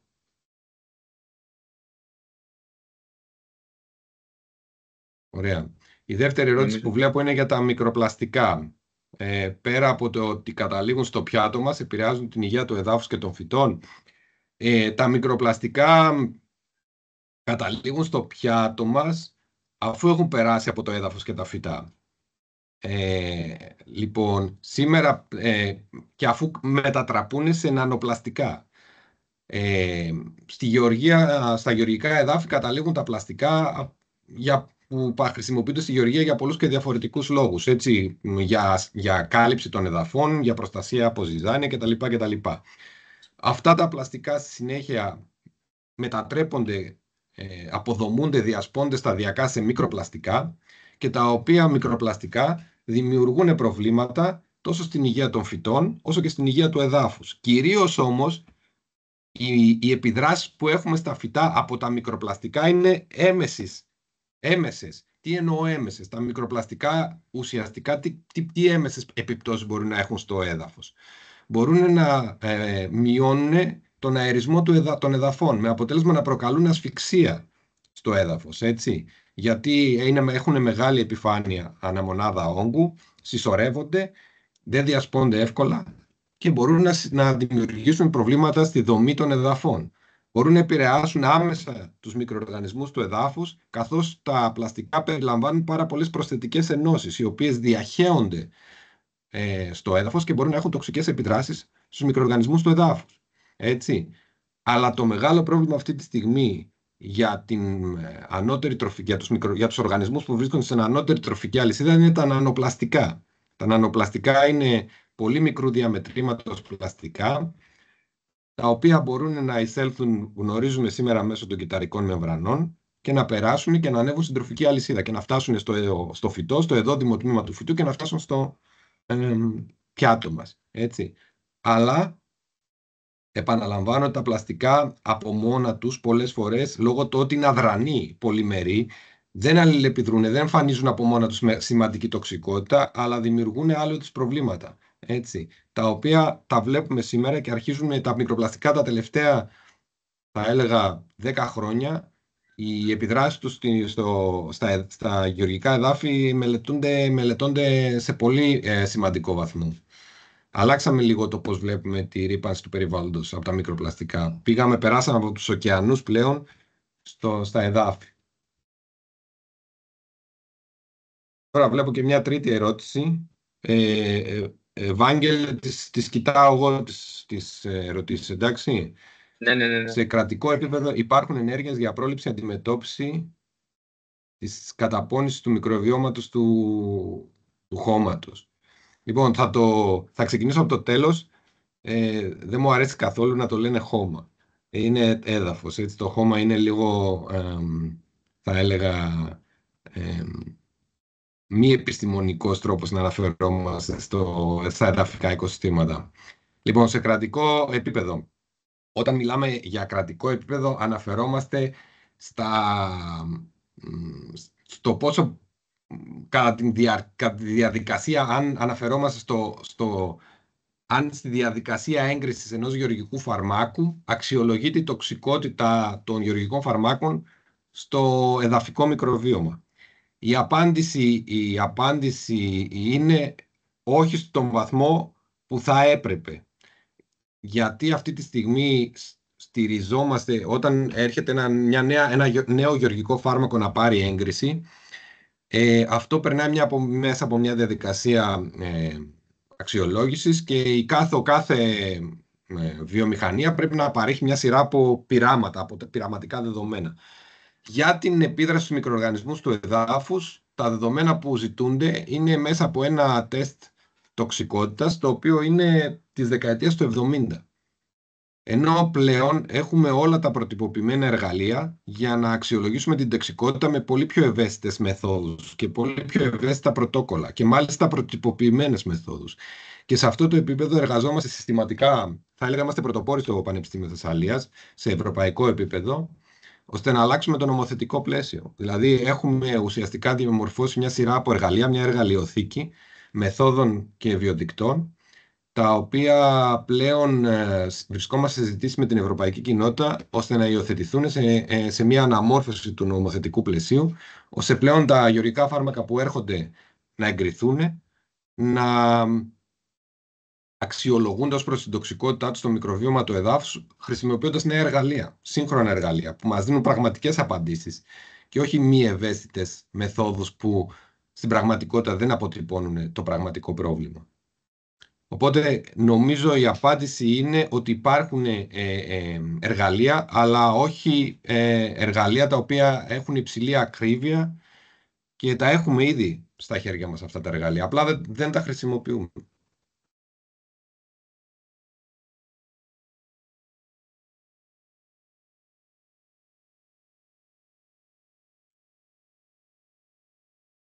Δεν ξέρω αν υπάρχει κάποια άλλη ερώτηση.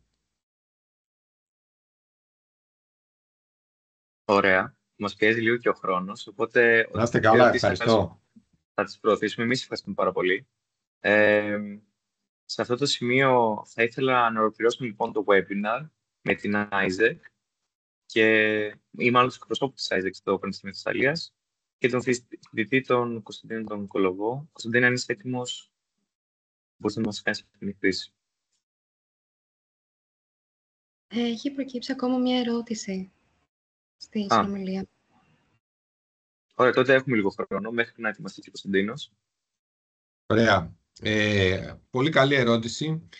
Η αλήθεια είναι ότι αυτή τη στιγμή βρισκόμαστε σε συνεργασία με την Περιφέρεια και τον Ελγό Δημητρά, το Ερευνητικό Ινστιτούτο στη Λάρισα, σαν τμήμα, σαν εργαστήριο βιοτεχνολογίας φυτών και περιβάλλοντος, ώστε να αξιολογήσουμε αυτές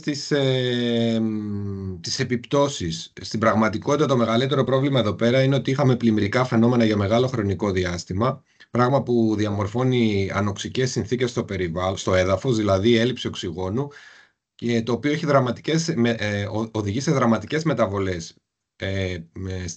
στην ποικιλότητα αλλά και στη λειτουργία του εδαφικού μικροβιώματος, με παράλληλες επιδράσεις και στις εκπομπές αερίων του θερμοκηπίου. Σκεφτείτε ότι και το μεθάνιο και το υποξίδιο του αζότου, που είναι τα πιο σημαντικά αέρια του θερμοκηπίου από τον πρωτογενή τομέα, από τη γεωργική παραγωγή, παράγονται υπό ανοξικές συνθήκες, δηλαδή σε πλημμυρικές καταστάσεις ευνοεί την παραγωγή τους. Άρα οι επιδράσεις από τον Ντάνιελ και τον Ελάιας ανατροφοδοτούν την κλιματική αλλαγή, διότι οι μακροχρόνιες κατακλυσμικές συνθήκες σε γεωργικά εδάφη επιταχύνουν την παραγωγή αερίων του θερμοκηπίου. Αλλάζουν φυσικά το μικροβίωμα προς επικράτηση μικροοργανισμών, οι οποίοι ευνοούν την παραγωγή αερίων του θερμοκηπίου. Άρα λοιπόν αυτή τη στιγμή περιμένουμε να υπάρχουν σοβαρές επιπτώσεις στο μικροβίωμα του εδάφους από τις πλημμύρες και βρισκόμαστε στη διαδικασία πραγματικά να ξεκινήσουμε μετρήσεις.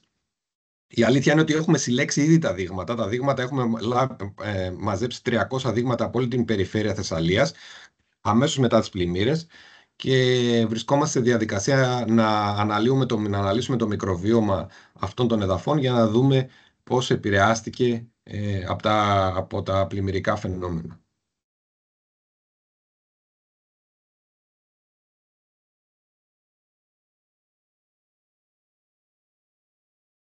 Ευχαριστούμε πολύ. Λοιπόν, επειδή δεν βλέπω άλλη ερώτηση, Κωνσταντίνα, αν είσαι έτοιμος.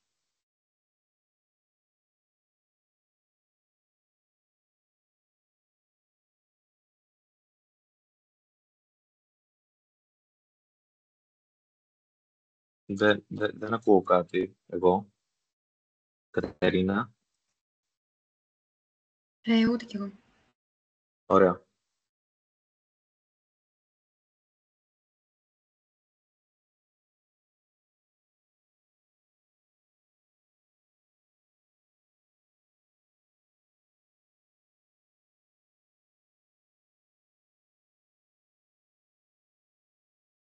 Όχι, δεν σε ακούμε. Σίγουρα ότι έχει το μικρόφωνο από το υπολογιστή σου ή τη συσκευή που χρησιμοποιείς, δηλαδή το έχει μητάρει τη συσκευή σου, ή από το Teams συνέχεια.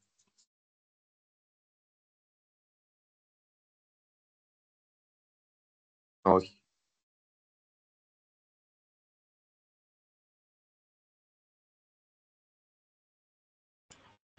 Άμα μπορείς να βγεις και να ξαναμπείς.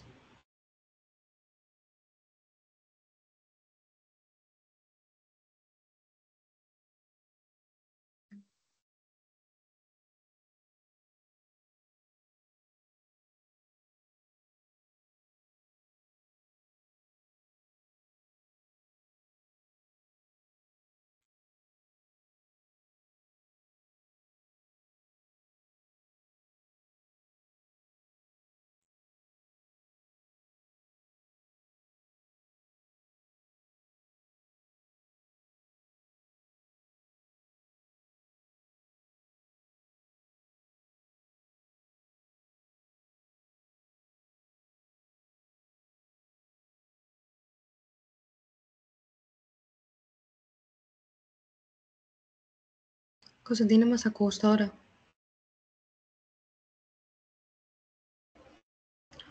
Όχι.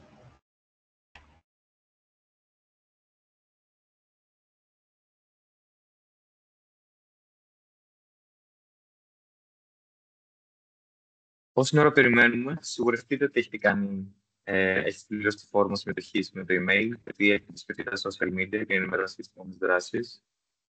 Έχουμε ένα τεχνικό πρόβλημα με τον Κωνσταντίνο. Με ακούτε τώρα? Ναι, τώρα σας ακούμε. Ωραία. Δεν έχω μόνο τα δικαιώματα. Συγγνώμη. Ναι, Ήταν το ίντερνετ. τώρα. Θα σου τα δώσω. Ήταν το ίντερνετ και έβαλα τα δεδομένα.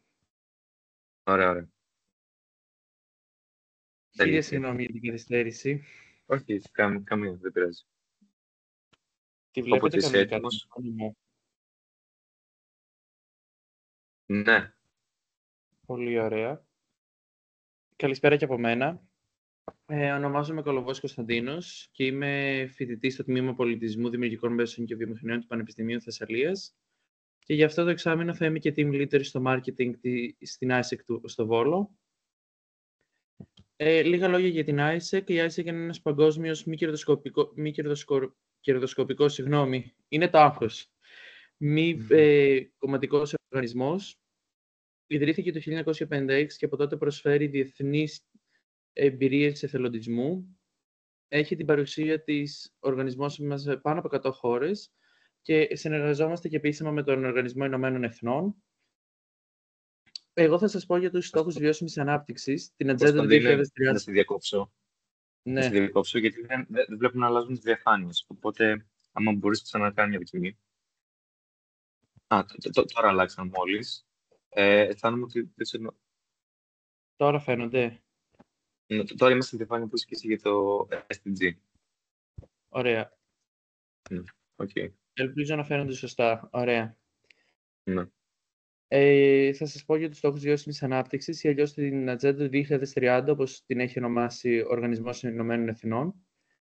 Λίγα λόγια, γενικά το 1992 αποφάσισαν παραπάνω από 180 χώρες ότι πρέπει να κάνουν κάποιες αλλαγές σε οικονομικά, κοινωνικά επίπεδα, αλλά και στο περιβάλλον, με σκοπό να καλυτερεύσει ο τρόπος διαβίωσης σε όλο τον κόσμο. Και επίσημα το 2015 θέσπισαν αυτούς τους 17 στόχους που βλέπετε, με σκοπό να προστατεύσουν αυτό, όπως είπα, την κοινωνία, το περιβάλλον, αλλά και την οικονομία της κάθε χώρας. Γενικά, οι στόχοι αναλύονται σε 3 επίπεδα. Κάτω-κάτω έχουμε τους στόχους οι οποίοι αφοράνε το περιβάλλον. Είναι οι στόχοι 15, 14, 6 και 13. Και έτσι ουσιαστικά ξεκινάει και ο ΙΕ. για τους στόχους, να τους αναλύει. Σε επόμενο επίπεδο έρχεται οι στόχοι που αφορούν την κοινωνία, όπως είναι η μηδενική φτώχεια, η ποιοτική εκπαίδευση, η ισότητα των φύλων και άλλα. Και στο τελευταίο επίπεδο είναι οι στόχοι που αφορούν την οικονομία, όπως είναι η μείωση των ανισοτήτων, η λογική κατανάλωση. Και ο στόχο 17 έχει βάλει την συμμετοχή όλων μας για να επιτευχθούν αυτοί οι στόχοι. Γενικά, εγώ σε αυτό βλέπετε τώρα πώς είναι οι στόχοι, την πρόοδο των στόχων μάλλον στη χώρα μας μέχρι το 2024. Δυστυχώς ή ευτυχώς, ό,τι αφορά το περιβάλλον και τη λογική κατανάλωση, η χώρα μας δεν προοδεύει. Θα δείτε κάτω το 12, 13, 14 είναι κόκκινα. Ενώ ότι είναι κίτρινο... Συγγνώμη, Ναι. έχουμε κολλήσει πάλι δεν στα αλλάζω. Ναι. Ωραία. Τώρα Θα το πω έτσι, μήπως... Γιατί και έτσι άμα μπορείς ότι αλλάζει. να πας και στην προηγούμενη... Ναι. Αυτό Μήπως να πας στην προηγούμενη... Που αναλύει το το χάρτη. Ναι, οκ. Νομίζω ότι έχει ένα θέμα το event γενικά. Πες μου μόνο να σας δείχνει τα τελεία κυκλικά επίπεδα. Τώρα είμαστε ξανά στις χώρες και στο πώς αναλύονται στην Ελλάδα. Και είναι το τελευταίο που ανέφερες, σε αυτή τη διαφάνεια. Για την Ελλάδα. Ωραία. Όπως έλεγα, τα κίτρινα είναι αυτά που πάνε καλά, τα πορτοκαλί είναι στάσιμα στη χώρα μας. Ο ΙΕ μας έχει βάλει, είναι 166 χώρες αυτή τη στιγμή που συμμετέχουν σε όλο αυτό. Είμαστε 21η χώρα στην πρόοδο των στόχων βιώσιμης ανάπτυξης. Και το σκορ μας είναι στο 78%, με μία τάση να αυξάνεται. Γενικά μπορώ να σας πω ότι μπορείτε να βρείτε για όλες τις χώρες, αλλά και για την γενική πρόοδο παγκοσμίως στο Interactive Maps, αν θέλετε. Είναι σημαντικό να αναφέρω ότι πολλές χώρες συμμετέχουν, αλλά δεν έχουν όλες οι χώρες αυτή την πρόοδο που θέλει ο ΙΕ μέχρι το 2030 να έχει επιτύχει. Ελπίζω να άλλαξε η διαφάνεια και να φαίνεται σωστή. Αυτοί είναι δύο στόχοι οι οποίοι πηγαίνουν καλά. Από ποια άποψη πηγαίνουν καλά? Οι νομοθεσίες, οι κινήσεις που γίνονται από παγκοσμίως αλλά και στη χώρα μας με σκοπό να επιτευχθούν αυτοί οι στόχοι είναι σε ένα καλό επίπεδο, όπως είναι ο στόχος βιώσιμης ανάπτυξης 4, η ποιοτική εκπαίδευση, που το 2015 ήταν στους 5 πόντους, ενώ το 2023 ανέβηκε στους 14. Και ο στόχος 13, ο οποίος δυστυχώς που είναι για τις πράξεις για την κλιματική αλλαγή, δεν θα είναι στα επίπεδα που θα ήθελε και ο ίδιος ο ΙΕ, διότι το 2023, όπως αναφέρει, παρατηρήθηκε μεγαλύτερη αύξηση της θερμοκρασίας και είναι κάτι το οποίο, όπως και ο ΙΕ έβγαλε μετά, είναι απογοητευμένοι και θέλουν οι χώρες να κάνουν περισσότερες πράξεις με σκοπό να επιτευχθεί και αυτός ο στόχος. Γενικά, πώς εμείς μέσα από την ISEC προσπαθούμε να προωθήσουμε αυτούς τους στόχους. Εμείς γενικά, η ISEC είναι το μεγαλύτερο δίκτυο νέων σε παγκόσμιο επίπεδο και έτσι μέσα από τους νέους θεωρούμε ότι μπορεί να επέλθει αυτή η αλλαγή, γιατί θεωρούμε ότι οι νέοι είναι αυτοί που μπορούν να κάνουν τις μεγαλύτερες αλλαγές στον κόσμο μας. Πώς το κάνουμε αυτό? Μέσα από πρακτικές εμπειρίες σε περιβάλλοντα, δεν μου αρέσει όρος να πω πρόκλησης, θα το πω στα αγγλικά challenging environments, διότι έτσι προωθούν τον εαυτό τους να λάβουν αποφάσεις. Το σημαντικό όμως μέσα από όλα αυτά είναι για να επιτύχουμε τους στόχους μας, για να επιτύχουμε μάλλον τους στόχους που ο ίδιος ο ΙΕ θέσπισε, είναι να καταλάβουμε να κατανοήσουμε τους άλλους πολιτισμούς, διαπολιτισμική κατανόηση, με σκοπό να πετύχουμε και όλοι μαζί να καταφέρουμε να συνεργαστούμε. Και όπως παρανέφερα πάλι, θεωρούμε ότι κάθε νέος, όλοι οι νέοι έχουν τη δυνατότητα να το κάνουν αυτό, αρκεί να βρουν το σωστό έρισμα για να το πετύχουν. Όπως και για την iGEM, όπως διάβασα, όπως και η iGEM, έτσι και εμείς προσπαθούμε για το καλύτερο και του κόσμου και του περιβάλλοντος. Και αυτό είναι σημαντικό να καταλάβουμε όλοι, ότι το περιβάλλον είναι αυτό το οποίο θα μας σώσει. Γι' αυτό κιόλας εμείς προσπαθούμε να προωθήσουμε αυτούς τους στόχους του ΙΕ για ένα καλύτερο αύριο όχι μόνο για μας, αλλά και για τα παιδιά μας και για όλη την ανθρωπότητα. Σας ευχαριστώ πολύ. Μπορείτε να βρείτε περισσότερες πληροφορίες στο link μας, στο ίντερνετ. Ευχαριστούμε πολύ, Κωνσταντίνη, για την παρουσίασή σου. Αν υπάρχουν ερωτήσεις, θα μπορούσατε να τις διατυπώσετε στη συνομιλία, στο chat, ή να σηκώσει το χέρι κάποιος και να τις διατυπώσει προφορικά. Δίνουμε λίγο χρόνο στο κοινό. Σε κάθε περίπτωση, Κωνσταντίνη, ευχαριστούμε πολύ για την παρουσίασή σου.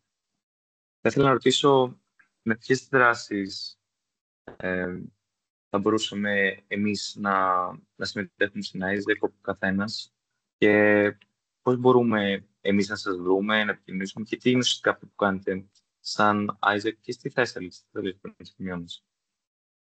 Ναι, θα το πάρω ένα-ένα. Αρχικά έχουμε τα προγράμματα εθελοντισμού για νέους στο εξωτερικό, τα οποία είναι για 6 εβδομάδες και ανάλογα με τον στόχο βιώσιμης ανάπτυξης που ο καθένας επιλέγει που του ταιριάζει περισσότερο, παίρνει μέρος σε ένα πρόγραμμα και με διάφορες δράσεις που οργανώνονται σε εκείνη την πόλη, σε άλλη χώρα, βάζει το μικρό του λιθαράκι, θα έλεγα, στο να πετύχουμε αυτούς τους στόχους. Στο Βόλο, δυστυχώς ακόμα δεν είμαστε τόσο ανεπτυγμένοι. Μπορείτε να μας βρείτε στο Instagram, έχουμε μία ιστοσελίδα, το οποίο είναι LC_Βόλος, που μπορείτε να μάθετε περισσότερα. Επίσης, σε πολλά τμήματα μπορεί να το έχετε δει σε κάποια τμήματα, στέλνουμε ενημερωτικά email κάθε μήνα.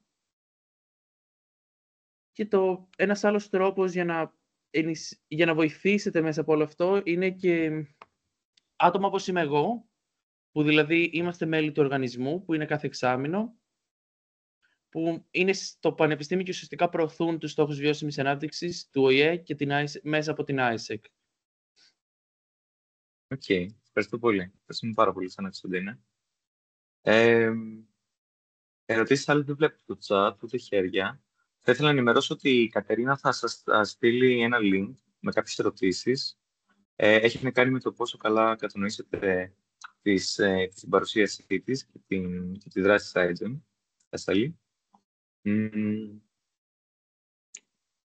Αν δεν υπάρχουν άλλες ερωτήσεις, θα ήθελα να σας πω ότι το webinar έφτασε στο τέλος του. Ευχαριστούμε πολύ τους ομιλητές που μας βοήθησαν στο να διεκπαιρωθεί αυτό το webinar, αυτή η δράση, και ευχαριστούμε όλους σας που το παρακολουθήσατε. Θα θέλαμε επίσης να σας ενημερώσουμε πως η ομάδα μας οργανώνει μια ημερίδα workshop στις 7/9 το Σεπτέμβριο σχετικά με τη βιοασφάλεια και τον βιοπερισμό μαζί με την ομάδα One Health, καθώς και ένα συνέδριο στις 15 Σεπτεμβρίου σχετικά με τη συνθετική βιολογία. Αυτές τις ημέρες μέχρι τις 15 Σεπτεμβρίου θα τρέχει ένας καλλιτεχνικός διαγωνισμός σχετικά με την προστασία της ελιάς. Περαιτέρω πληροφορίες μπορείτε να βρείτε πάντα στα social μας, όπου το link το έχω κάνει pin στο chat. Ευχαριστούμε πολύ και πάλι και σας ευχαριστούμε. Καλή συνέχεια. Και εμείς, γεια. Καλή συνέχεια. Ευχαριστούμε πολύ και εμείς. Γεια σας. Καλή συνέχεια. Μην ξεχάσετε να συμπληρώσετε τη φόρμα για το email για να σας έρθει μια επιβεβαίωση. Ευχαριστούμε.